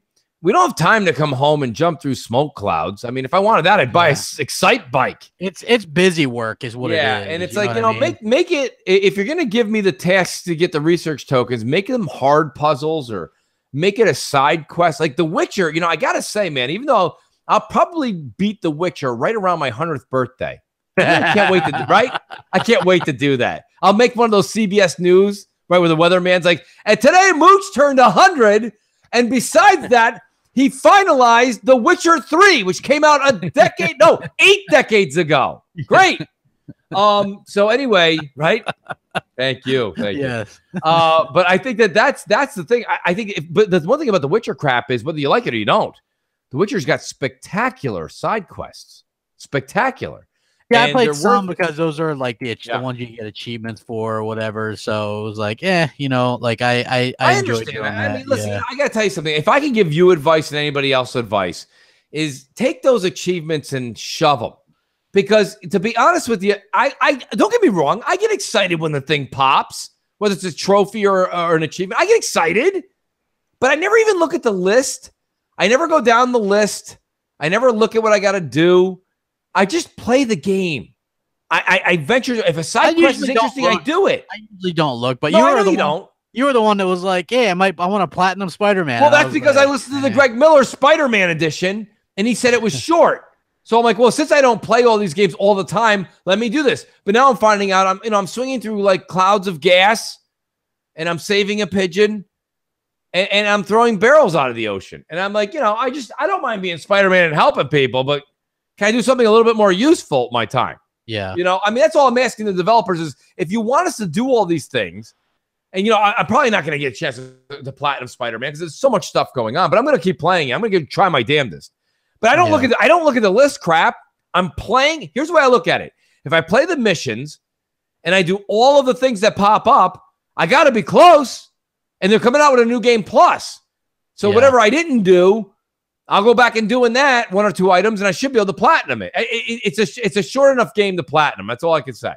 Yeah, I mean, it seems like I mean, you could beat the main quest pretty easily if that's all you do. So, I like personally platinum. Let me ask Albert G. He says, Mooch, Spider-Man is repetitious as stated K2 CFDs and Forza. I'm just curious. Albert, first of all, State of Decay 2, it's that's you either like it or you don't. I mean, if you like State of Decay 1, you like State of Decay 2. I guess. I don't know why people bring up State of Decay as like a be-all, end-all comparison. Yeah, that's not really the same thing. To be honest with you, you have a AA. Let me ask Albert G this. Albert G, answer me this in the chat, and I'll let everybody know what your answer is. Before I answer yours, because that's kind of that's kind of like a generic question. Do you think Spider-Man could have done better side quests, better fetch quests than like just throw a container out of the ocean or swing through a smoke cloud or chase a pigeon? I mean, let me ask you that, because if you were content with that, then we both don't have to answer the question. Because if you're okay with throwing barrels out of the ocean, then I guess I'm okay with Sea of Thieves, where you're chasing a chicken. Yeah, I don't myself personally. Well, how can you? I'm not a big I'm not a huge Sea of Thieves fan myself, or State of Decay 2 fan. You guys, if Albert's been watching my shows, you'd know that. But, I mean, you know, what's good for the goose is good for the gander. You can't tell me you're okay with swinging through a smoke cloud, but you're not okay with chasing a chicken. Okay, or chasing a pigeon. You're not chasing a chicken. I have a question for the viewer. Would Spider-Man be as good as it is if it didn't copy off of Batman and BioShock? Yeah. There's a good question for you, Albert, too. Right from J-Dubs, nonetheless. Yeah, J-Dubs giving him the 1-2 buckle my shoe. Wow. How about J-Dubs. that? Yeah. Wow. That was like today's podcasting version of Sting Like a Butterfly. Nope. Like a bee? It's Float Like a Butterfly and Sting Like a Bee. Yeah. So sorry, I'm not up on my boxing terminology. Hey, Jay, who do we got on deck? Who do we got on deck? We've got Albert, I appreciate the question. We've got a ton of J's on the roster here. So we had Jay Long, now we have Jay Yoon. All right, Jay Yoon. Oh, Jay Yoon. Love it. I hope Jay Yoon's on a little scotch. Mooch Crap J Dubs, Jay Yoon 01, Xbox Live. Hope you guys are doing great. Just in the middle of playing Destiny 2, Forsaken. Love it. Nice. Can't get enough of it. Fantastic. Hey, I have a question. I know that the next generation consoles, you know, they'll be coming out here shortly. But I just think that with the graphical fidelity that they're able to do now is amazing. And I think for me, personally, the most important thing that I would love is 4K 60. If they could get 4K locked 60 frames, the graphical fidelity I think is awesome today. It's just that I would love that for them to get that 60 frames. So what do you guys think? Hope you guys have a great rest of your weekend, and we will talk later. Bye-bye. I think we're going to see a lot of that with the next gen stuff, right? Like the visual fidelity probably won't go up tremendous amount. No. In my opinion, like I mentioned that last night on Xbox Nation, was that people were kind of disappointed with the graphical leap that we got from last gen to this gen. And, you know, I think that it's going to be even more so from this gen to next gen. Like we're already playing 4K games right now. They're not going to get 4K ear. Right. You know what I mean? I say that all the time. It's true. So, you know, I learned a lot, crap. I told you I'm building this PC. Yeah. And I've never looked into these parts. You know, Hellhammer talks. Well, Hellhammer talks about it. Well, hey, you know, you do it. If you're gonna do it, crap. You know, if you're gonna do podcasting, you do it right. And if you're gonna do a PC, you do it right. But I hear you. My thing is this, crap. I've never looked into it before this, and so that's an interesting question by Jay Yoon. And I don't know. I'm a little, from what I've been looking at and what I've been researching and what I've been buying. And what I know what the cost is going to be, and I understand you have to take certain things into account because like Microsoft and Sony are going to buy these things by the plentiful, so things do come in cheaper.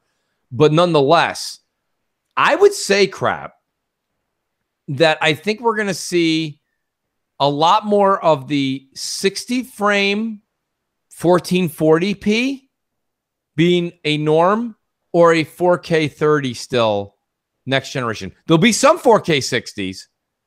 But I think the 60s are going to come in, if the ones that are locked 60, like amazing, like this shit is crisp. This is unbelievable. If it's gorgeous 60, we're probably going to come in a hair under 4K on a consistent basis. Just from what I'm seeing. Yeah. Because, crap, you know this. You can ask Hellhammer if you don't believe me.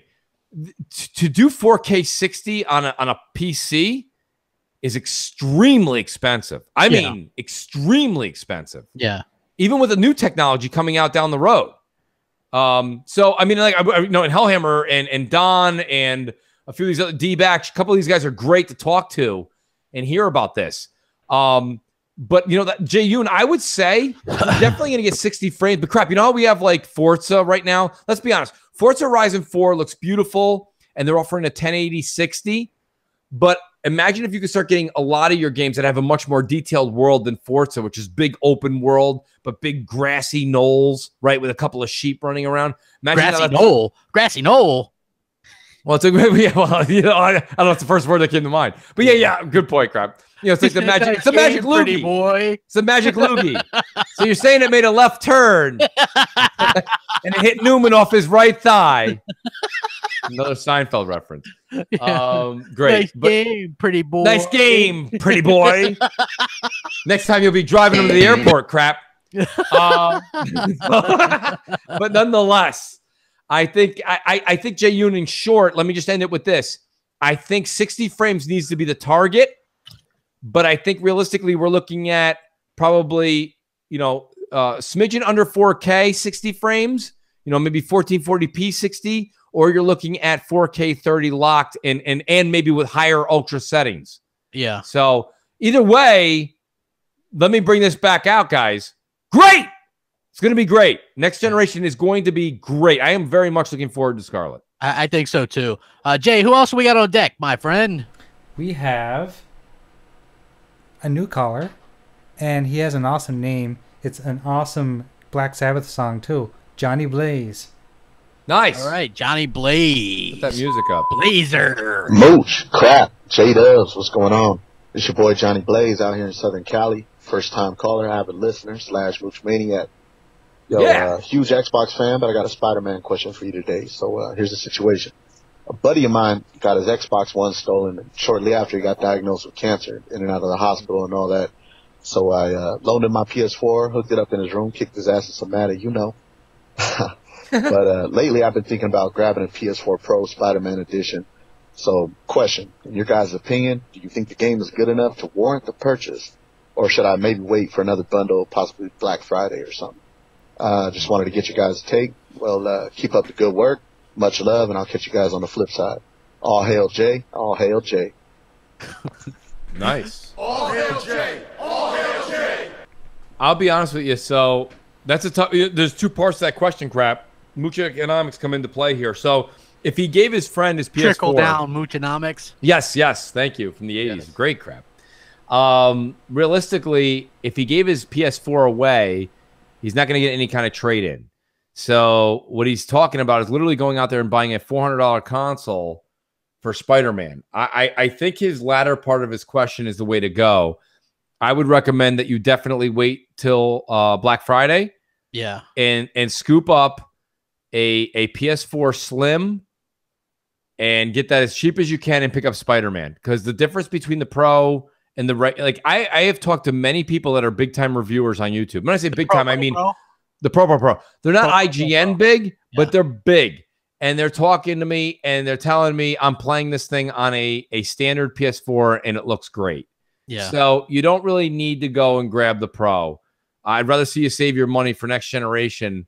In that case, especially if PS4 is going to be your second console and not your primary. If it's your primary, I mean, that's up to you. How you want to spend your money doing your favorite pastimes, up to you.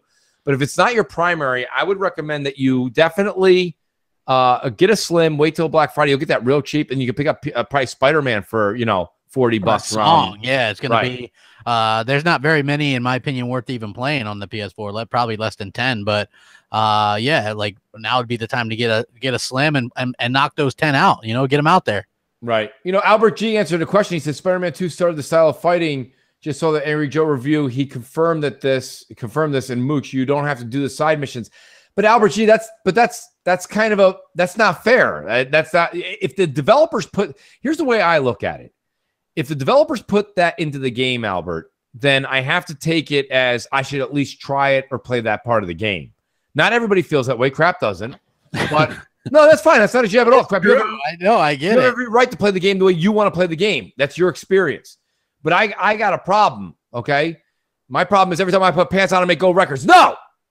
That's not it. But I think that realistically, I think that I want to try to explore these different parts of the game. I don't really care against the trophies and stuff. I mean, the platinum thing would be fun. I have 1,000 games on Xbox, but I haven't done it on PlayStation. So it would be kind of fun to do that. But Albert, if you're going to put something in that's that repetitive and that just mundane and boring and it's too much. If you're going to do it once or twice, that's fine. But every time you do a main mission that they're going to have you go take a picture or just go pick something up or kind of web sling through a cloud, you need more than that. That's my whole point. It seems to me like it seems to me like in terms of Spider-Man, that if you do like what I do, and just play through it. You can beat that game in 10 hours. You know what I mean? Right. And they knew that. So they put in as much busy work. You know, it's like, so you build the base game and then you're like, okay, well, people are beating this game in 8 to 10 hours. What do we do? You know, it's an open world game. There's no multiplayer. Right. Good point, so what do you do? Oh, well, we got to add this and then add this and then add this. And it was like all this stuff that I didn't even want to do. You know, like I tell people I could beat Batman Arkham Asylum in 6 hours. I could beat Arkham City in 10. You know what I mean? Like, because I don't bother with a lot of the other stuff. Even when I beat Arkham Knight, which is the current gen one, I think it was like 12 hours or so. I didn't spend an incredibly long amount of time on these games. Right. You know, I played through the main stories and then because there's other stuff to be played. Like I was interested in getting to Tomb Raider, you know? So, you know, for me personally, but now here's my question, Grab. I have a question for you. Yeah. Okay. Is that now you have Tomb Raider? Yeah. I have Tomb Raider, but you have time. There's nothing coming out for about that you're even semi-interested in for about it's almost a month. It's no, like, in 2 weeks, Forza Horizon. I'm sorry, 2 weeks. Why wouldn't you do side quests in Tomb Raider? You have time. I will probably do one because I read there's an achievement for doing one side quest. Oh, here we go. Those goddamn achievements. 50 gamer score, buddy. 50. Achievements have made people play more parts, like you just said, but it's also like I think it's also kept people from experiencing the game in other retrospects because people who achievement hunt won't do things if they don't get rewarded for it, and that kind of sucks. I think it sucks. That's why I pay no attention to the lists, baby. It's not Mooch. It's not my bag, and that's why I don't have a high gamer score. I say that proudly. Yeah, I play a lot of multiplayer. Mine's not incredibly high. Mine's 100. No, yours is plenty high. I think it is, and I mean, but don't get me wrong. I mean, let's also be honest here. You have your eyes on that prize. I think your gamer score is quite high, Crap. I think that I don't focus on that, and that's a me problem. But I'm reaching out to all you gamers out there that are like, geez, Mooch, I don't really pay attention to that either. Hey, Cyber IQ says, do you guys think Insomniac was original with Spider-Man? The more I see the game, the more it just looks like Batman Arkham. I think that they took a lot of elements from that game and incorporated them into this game. And then they put these really boring parts where you play as Mary Jane or Miles Morales in there. It's just it kind of drags it down. Or Peter Parker. The same way Bluehole felt about Fortnite. I can see, no one's really asked. This is the problem with the gaming industry, the gaming journalism, the media. Yeah. Like, do some reporting. You know what I would do if I worked for IGN? I would pick up the phone and call Rocksteady and be like, hey, I noticed that, Spider-Man has been a huge success. It's selling unbelievable. It's going to break records if it hasn't already. How do you feel that, like, your game is, in a different leotard? And you know what I mean? Wouldn't anybody else like to read that article? Yeah. I'd love to read that. Yeah. I mean, a little bit of it's going to be PR, but if you keep digging and digging and digging, you're going to get somebody over at Rocksteady to be like, well, that sucks. Yeah. Because we did it first and you didn't buy half of our shit. And I mean, I think that's an interesting point, guys. I mean, that's what I mean by the gaming media. The gaming media, they love Spider-Man. They loved PlayStation exclusive, right? You got Damon Hatfield and you got Greg Miller and you got everybody else. And you got Andrea Renee and everybody's all excited and everybody's like, it's Spider-Man. It's great. And it's like, it's great. It is great. But there's news here. There's things to dig. There's things to find out. There's interesting articles to be read or be written, first of all. And nobody's doing any of that. Yeah. Like, that's the first thing I would do. I would have picked up the phone after I played it for an hour and been like, hey, what's up? Hi, this is Mooch. I work for IGN. Do you have time for an interview? Sure. What day? Friday. Can we? Oh, yeah. Hey, by the way, how do you feel that, like, this game is quadrupled your sales and basically it's your game, but Spider-Man? They haven't really added much to it. Like, oh, yeah, well, that sucks. Right? I mean, I don't know. Does anybody else feel that way? I do. I mean, for sure. I think Spider-Man's fine, to be honest with you. Like, I think it's really good. I just think that what they're doing with it is nothing special, to be honest with you, right? Like, it's not, there's no special factor to it. Some people are going to have a blast with it, and some people just aren't going to be as enthralled. Like, when you just compare it to, like, the Arkham games and what we've ever seen, just like there was just nothing there. It was like, oh man, I love this. I got to keep playing. It was like I wanted to beat it so I could get the Tomb Raider, and that was basically it. So, Yeah, no, I get your point. I just, you know, I went off on a rant there, so I apologize. Well, we got one more, don't we, Jay? I think we got a few more, maybe two more. Yeah. No, we actually only have one more, and this is a new caller. Oh, damn it. Sorry. It's a new caller. He goes by Omega. Oh, nice. Good evening, guys. This is Omega. First time caller, long time listener. I just had a few topics I wanted to chime into today. First of all, regarding Spider-Man, I'm personally loving it. It may not be great, like how some people think. However, I think it's a great installment for the franchise, and it's definitely a step in the right direction for Insomniac Games, and I think they finally found their golden goose, which can obviously show their potential, especially when money's thrown at them properly. The one thing I love about Spider-Man the most is probably the combat. Now, I actually prefer the combat in Spider-Man compared to the Batman games, just because I understand the Batman games have more free-flow combat. However, I just dislike the fact that in the Batman games, if I push square, Batman would immediately jump to the edge of the map, pretty much just to super kick a guy right in the face. With Spider-Man, I feel it's way more lenient, and I have way more control over it, and I can attack who I want, whether I swing to them, whether I dodge to them, or even if I run to them. I don't have to press square and then immediately jump across the edge of the map just to kick a guy in the face. Personally, sales-wise, I think Spider-Man's going to demolish God of War. Now, comparing God of War and Spider-Man, I feel is unfair to an extent, because when you compare the two, I would even say God of War is more niche compared to Spider-Man. You know, God of War is dark and gritty and probably appeals to more of a teenager, young adult base, where Spider-Man, I feel, can, well, appeal to anybody, actually. So I feel Spider-Man's going to pull out with the sales just because it has more appeal. Spider-Man's probably the face of Marvel when you think about it, and it attracts more people as well. Generally, involving the next Marvel game, to the chat and to you guys, what would you want? Personally, I want something dark. I want something gritty. I don't care if it's done by Sony. I don't care if it's done by Xbox. I don't care if it's done by PC. What I personally want is I want the Punisher. And the ace in the hole for Punisher, imagine the Punisher taking down mob bosses in New York City, wherever the hell he does it.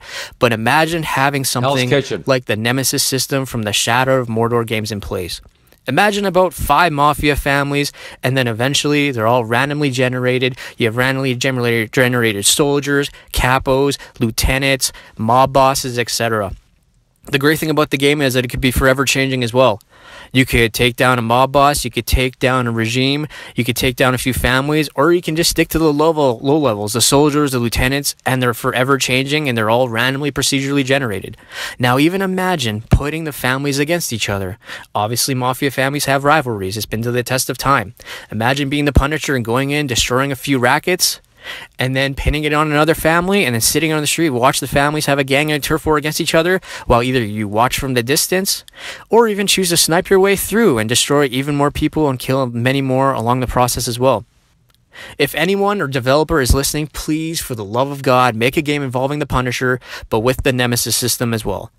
Because randomly generated NPCs, especially mafia bosses and soldiers and lieutenants, would probably be amazing. Therefore, I bid you all adieu, goodbye, and good night. Great call. And that's the difference right there with the idea of how you sell a lot of games. Yes, Sony has a link and an ownership to some of Spider-Man. Microsoft needs to do what this gentleman just called in and said.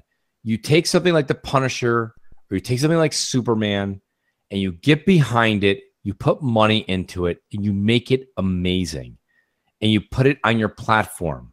Yeah. Sony is the one that got a hold. Do I know this for a fact? No, folks, I don't.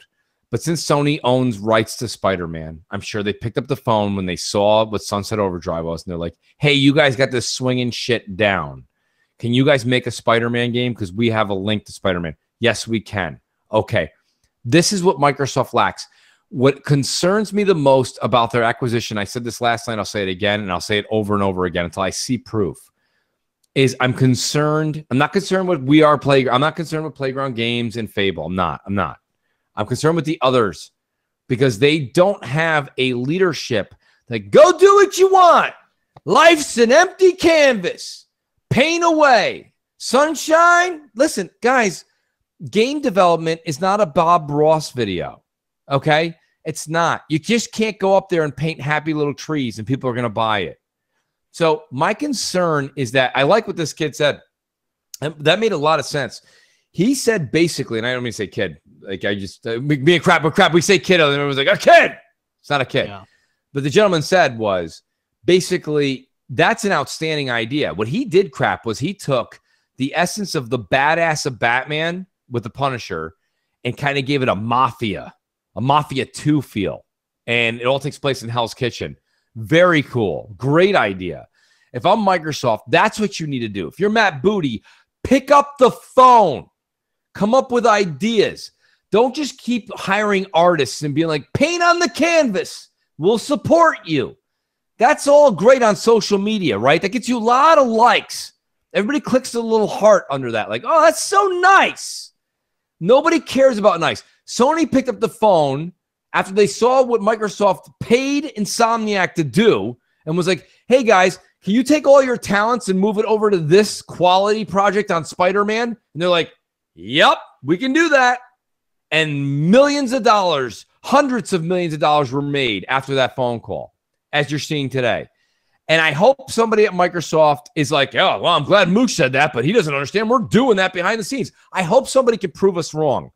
Because right now, that's not what I feel. I feel like Ninja Theory is going to come out with something that they wanted to make, which may be great, but it's not going to be Spider-Man or God of War great. Well, let me just point out this real quick. A lot of people give Sony developers credit and Sony credit because Sony is very hands-off and allows their developers to do what they want. I don't think so, but they say that. No, I mean, people, they say that, but I don't. Crap, Sony is even a very people, strict company. I get that, but if people leave, they would say something, and it's all come out that Sony lets us do what we want in terms of as long as you do, they let you do what you want. As long as you do what they want.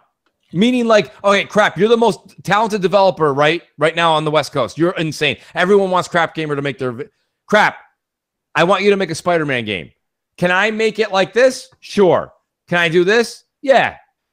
I don't think so. You're making my game. I've heard that, especially it's like in regards to like Naughty Dog and stuff. Yeah. They do what they want. They're not doing any more Uncharted. In fact, Sony had to start a whole nother studio to continue on that franchise. Well, but that holds water though, crap, because Naughty Dog wants to. You can clearly see. Well, see, you didn't read the book. When they interviewed Neil Druckmann in that book that Jason Schreier wrote, Naughty Dog and their leadership wants to focus on Last of Us and other projects, I might add. So when they actually got called back. Neil got called back to work on Uncharted 4 when the whole Amy Hennig thing went down. So, like, my point being with this is that, like, yeah, you're right. Don't get me wrong. And I know people have said, I've read the same thing. I know what you mean. And you're not wrong. But I think it's this. Sony's like, you're doing this, but you can be creative in your own space in that world. You're not just coming to me with an empty canvas and be like, we're going to make butterflies and trees. No. Sony's like, no. You can put that in the game we want you to make. Oh, okay. It's a little different. You know what I mean? Like if you use a certain spice in New York City, you go to these 5-star restaurants, you're not going to be able to be like, I'm making the whole menu over again. They're like, well, no, you have to understand this is our theme. So if you stay within this theme, you can be creative under it. So, I mean, that's my whole thing. And don't get me wrong, crap. All this is the outside looking in. All we do is read articles and make an assessment off of that. But realistically, I think Sony's pretty strict on their developers, and then they let them be creative within that realm. I think Microsoft needs to let their especially like they have IP factories. Coalition does Gears, 343 does Halo, Turn 10 does Forza. Those are going to stay the same. I think you need some developers that are allowed to do their own thing, and I think that's what the initiative is. They're going to be doing their own thing. Ninja Theory, they're going to be doing their own thing. I think it concerns me though. Games is going to be doing their own thing. I think that it's freelance crap. It's freelance. Yeah, you get some of that corporate nonsense out of there. Like that's how you keep them from being games as a service, right? So if you let Microsoft have too much input, then next thing you know, Ninja Theory is putting out a game as a service. I don't think people want that. No, you're right. You're right. Yeah, I want to see what they can do as Ninja Theory, right? They're letting them independent. They're letting them do things with their budget, sitting back and just kind of doing what they want. So and that's great. Yeah. And I'll be honest with you, that's high risk, in my personal opinion. Yeah. As a business, thinking it as a business. I don't know. I think it's going to pay off. I think people are. I hope so. So I really do. Thank you. He says Tomb Raider 9.0, Spider-Man 8.7 at IGN, and they love Sony. Wow. Yeah. I Yeah. mean, that was one thing that somebody said a while ago that I think is something that's interesting to bring up, Crap, is that 87 has been great. Yeah. But 83 has been meh. Yep. And it's like, well, guys, I mean, you're not really separate by too many digits. I mean, it's not that different. Yeah. And realistically, a lot of people don't want to hear this. And that's fine. You don't have to hear it. It's just, but because Microsoft worked very closely with Rise of the Tomb Raider, right? Published it. And then you have the fact that they have the marketing rights on Shadow. It does play a role. I really do. I think it plays a role on the media's take on it. Because if Tomb Raider, if all three rebooted Tomb Raiders were on Sony and all advertised on Sony and marketing rights on Sony, this would be the greatest thing since, they'd be like, wow, just a hair short of Uncharted, And I mean, I'll be honest with you guys. I actually do prefer Uncharted over Rise of the Tomb Raider, and I haven't played Shadow yet. I like Uncharted. I like it. The thing that they did in Uncharted, somebody asked me this on Twitter today, Crap. They said, what do you think the difference is between Uncharted and Shadow? And or any of the Tomb Raiders? And I said, you know what I think it is? I think it's the whole thing that you've got Nathan Drake has a love story. He's got that kind of dad-son relationship with Sully. They introduced the brother. Out of nowhere, mind you. Right, and you make great point on that, Crap. But I'm saying they have these stories that kind of make you, like when the cutscene comes in Uncharted, I put my controller down and I'm like, oh, let's see what they're going to do with it. I'm really interested in how they're going to make see how this relationship either repairs itself or damages itself more, or see what happens. He lied to her. Let's see if it comes back. He said he was doing this and he's doing that. And then when Tomb Raider has a cutscene, I'm like, maybe I should make some popcorn. I don't really care because she's just like, it's like her father. And once you get past the fact, and her dad's been gone throughout the whole trilogy. So it's like she's living, even Indiana Jones in the fourth one had his dad back as Sean Connery, like, Joga! Joga! You know what I mean? Like, they still had his dad come back, and there was some camaraderie there between the father and son. Here, it's just like she's out there doing these travels, risking her life with some guy that she has no interest in. No, it's Jonah, her friend from the... Right. I mean, it's like me. Hey, Crap, what do you say? You stop all your animal loving and doing what you're doing, and me and you go chase like a coveted cup out in the Middle East. So far, I mean, so far he's a lot more into it, and she's got constant. But do you see where I'm coming from? It's not as riveting as a story, and I think that's where people say Uncharted beats Tomb Raider. Mooch, but that ass. Yeah. But did you just say that ass? Yes, that is Jay, I want to applaud you for that and say that's outstanding.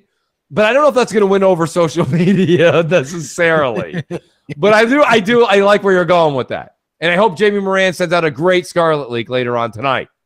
But that being said, that's where I think I handle over Tomb Raider. There's nothing. The gameplay, I think, in Tomb Raider is outstanding. If you like Uncharted gameplay, you can't say you don't like Tomb Raider gameplay. Tomb Raider actually takes it a step forward. There's more to do. There's the tombs. There's the riddles. There's the puzzles. There's the caches. There's there's more gear to wear. There's more gear to find. There's things to do in Tomb Raider. But Tomb Raider lacks the story, and that's that's shame on Crystal Dynamics and shame on the folks that are making this one, because you really could have expanded on it. We don't know what Laura can have a love affair with somebody. She can like somebody. Just like but you don't have to shoehorn that in there, right? You don't have to shoehorn it in, but Crap, realistically, if I was like, hey, what really happened story-wise between the first one that you loved and gave Game of the Year, the second one you gave Game of the Year, and this one? You'd be like, she's chasing her dad's shit. Actually, no, I could tell you. Like, Please tell me. It was like the first one you see, like the emotionality that comes from the series in the first one, like the first time she has to kill an animal or kill a person, and she's got that remorse and she's sad, she's upset about it. And then the second one, she's uncovering the secrets of her father. And this one, she's continuing on it. I don't want to give away the plot of the game. No, don't give it away, but I mean, different. And you could just see that the character has actually evolved from the first to the third one. I know you haven't finished the second one, so you're not really that sure. But Crap, let me be honest with you. You always talk about these games like there's some kind of like Stephen King book. No. What I'm saying is, I like Uncharted, but Tomb Raider shits all over Uncharted story. It just does. It's a lot more consistent. It does. It's a lot more consistent. Gameplay, you might have an argument, but well, it's a lot more consistent with the story. It's not as like, hey, well, it's generic. Did you see the knockers on that woman? Oh no, Sully, you're so crazy. You know what I mean? Like, yeah, but I mean, you know, he's got the love affair with the girl that was in what was the DLC crap for Uncharted 4? Lost Legacy. Lost Legacy. So he had the love affair with that girl. Then he has the other one with the reporter. And I mean, there's that whole controversy as they saw each other, and it was like, all right. And then there's Sully with the way that they in Uncharted 3, where he's like trying to steal that thing, and Sully looks like he's actually a bad guy, but he kind of holds the kid. He's like, dude, he's a kid. Listen, he's like, I'm doing the same shit you're doing. Okay, he's like, you're not old enough to take a cigar from me, but hear me out. And they start to get this relationship, and they go through things together. So there's that, like he's kind of like this orphan, and he's got Sully. There's a lot of stuff going on. And like, listen, I'm just saying, from the way we grew up in the 80s, 90s, like there's a lot more of that story there. And the stuff you just said about Lara, it's good. It's good, but it's more like an after school special. Like her dad died and left him a note. And you're like, oh, I'm going to go follow this stuff. And you're like, well, why are you doing it? Not really sure. Her dad's never around. And everybody wanted to kill her dad. We're not really sure why. He was on to something, but we don't know what. And it's like, it's for me personally, I like Tomb Raider for the gameplay, and I think the story's lacking a little. But that's a me problem. Yeah, I mean, I'm okay with that. Totally a you problem. Yeah, it's like for me, I much prefer it. Like they didn't come out with her sister out of nowhere. You know what I mean? Like, oh, here's but they came up with Anna. Anna was in Rise of the Tomb Raider, and it was like Anna married her dad and was just with him for secrets. And then she revealed that within the first hour of the game. It was like, all right. She came out of nowhere. Well, I mean, it was like that's how they did it. I personally prefer it. Like, that's fine. Like, for me, I thought Uncharted 2 had one great hurrah, which was Uncharted 2 was the big one. Mm-hmm. And for me, I've enjoyed all three of these, and so far, like, I'm really into this new one, and it's like on a whole other level. On a whole other level. Don't get me wrong. And we have a call. Let's take that call. M&C Evenings. What's up? Hey now.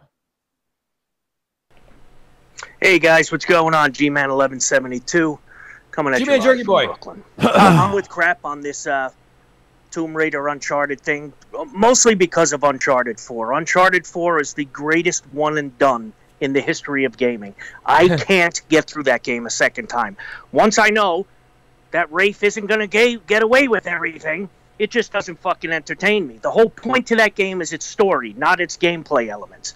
All right. Number two, there is a really funny part. If you can go replay Uncharted 4, it's in the last third of the game where there's like a cutscene with a standoff. And I remember Nate's brother's like, no, Nate, just kill Rafe. He's got a gun on Rafe. I think, the black girl's got a gun on his brother.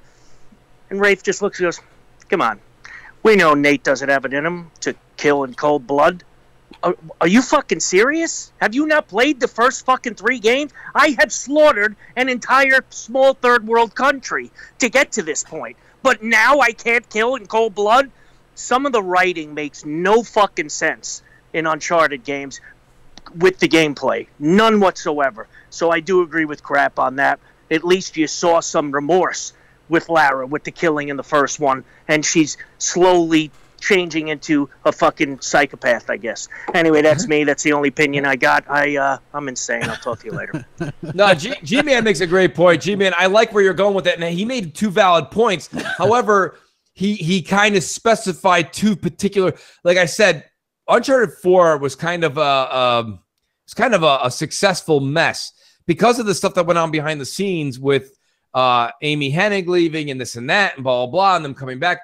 Some of the writing was suspect, no doubt. Crap's right. The brother comes out of nowhere. That's all nonsense. I get it. But like, I'm talking. If you notice my story, when I went through the trilogy, and then I went into 4. Yeah. The first 3 is what I was kind of where it developed the story. Yeah, 4 kind of went off the deep end, but that happens in a lot of movies, right? Like I love Godfather 1 and 2, and 3 kind of went off the deep end. But if you look at all the reviews for it, it's great. The best Uncharted. Of course, it is crap, right? Yeah, I mean, that goes back to the non-bias, and I'm doing air quotes, non-biased media. That's fine. Yeah. But I mean, you're right. And G-Man's also right. Lara does develop and grow as a character, and she does a hell of a job. But realistically speaking, I think besides her character growing in that killer aspect, there's a lot left behind and I can't wait to play Shadow because I'm hoping that some of the blanks get filled in. And I got news for you. I'm going to finish Shadow or Rise because once we get past like November 14th, 15th, 16th, even like we get close to Black Friday, we're kind of like in a lull all the way till the end of January again. So we have time to go back and play some of these games that we didn't wrap up. But we are getting close to the 2-hour mark, and we do have the Saltiest Game podcast going on at 9 o'clock. We have wheels, crap. We have wheels. We do. We have some wheels. Jay, what wheels do we have? So I've got the Patreon wheels up and rolling. Which one are we doing first, crap? We'll do Patreon first. Which one is that, Jay? Are you doing the Patreon first, Jay? Yeah, sorry. We're doing Patreon first. Okay, so this is for Patreon supporters. Yeah, this is gonna be great. Let me do a shtick real quick, crap. I mean, for $1 and a dream, guys, $1 and a dream, you guys get entered onto this wheel. And realistically, you get the game that you want. Whoever is gonna win right now is either gonna probably pick a couple of things, right? Xbox Live, PSN Plus, right? PS Plus, or they're gonna get Spider-Man, or they're gonna get Tomb Raider, right? Or maybe they want Black Ops when it comes out, or maybe they want Battlefield 5, or maybe they want Red Dead, crap. Yeah. Like, guys, for $1, listen, we get so many people that watch Xbox Nation. We get so many people that watch Crossfire. We know you guys are with us. You're here on MNC evenings. You tune in when we do our specials on MNC mornings. Guys, please, the link is right below. I plead with you, $1. Check it out. Try. If you win, listen, you play for 60 months, you got a chance of winning. It's $1. So check it out, guys. Try it out, please. For the love of Jay, Crap, and Mooch, we really would love it if you guys would become part of our Patreon. Thank you. Absolutely. Round and round she goes. Where it stops, only Jay knows. Only J-Dubs knows. Don't say anything. Jay's like, wheel.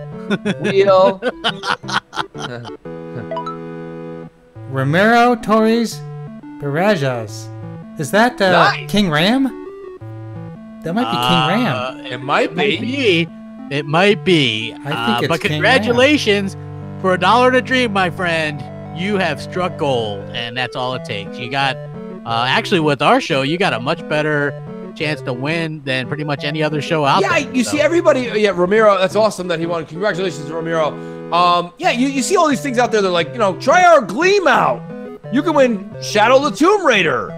And it's like you after you get done doing all these things and following a bunch of people you've never seen before, then it's like your entry number 1,750,333.2. And it's like, what the hell?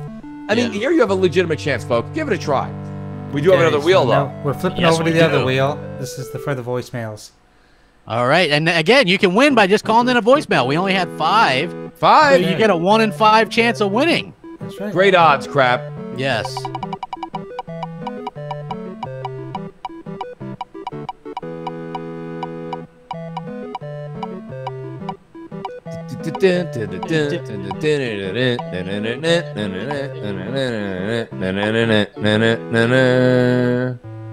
he Who gonna won? win? Is he gonna win? Is he gonna win?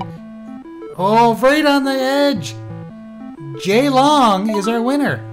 Jay Long, nice. Jay Long Long's won. I'm not sure if he's won before, so I don't think congratulations he to has, Jay Long. but it was right on the edge of Jay Yoon, and Jay Yoon has won a few times. Yeah, Nice. Jay Yoon's won, so it's nice to have a new winner. Yes, Jay Long, congratulations, man. We appreciate it. We appreciate everybody watching. Please hit that like button, share, all that kind of good stuff. Have a great night. Yes. We will catch you guys again. Crossfire tomorrow, crap. I got to do a little plug. Crossfire 7 p.m. The Mooch 78. Don't forget to come over and check us out. Thank you, Jay. Crossfire. Awesome, guys. Great show tonight. We will catch you guys later, man. Thanks for watching. Peace out. Tell Salt.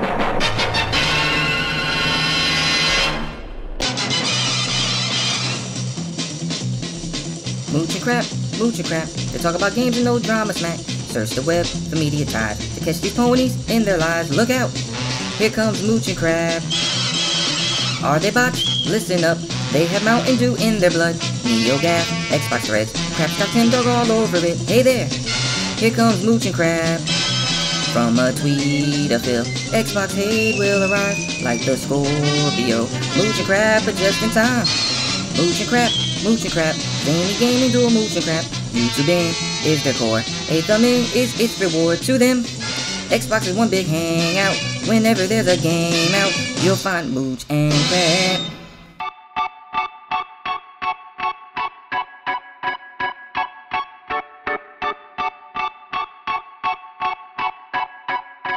Wake on up, it's Mooch, it's Crap, and Jay in the morning. Wipe your eye boogies, get your coffee finished yawning. This is Mooch and Crap Show. Wake up, let us begin with gaming news, skits, and call-ins from all the fans. No matter where you at, Cali or Pakistan, New York or New Guinea, this is where it's at. These are Xbox dudes with Xbox views on slander and hate towards Xbox news. This is Mooch and Crap Show for the people, and they coming with it. Now do you understand? Now do you get it? Ponies love to lie and PC fans won't admit it, but Xbox hate is real and they all with it. Call in, let it ring in. We here to rock, we here to win. It's about the games, it's about the pride. Now Xbox community, come on, let's rock. Mooch and Crap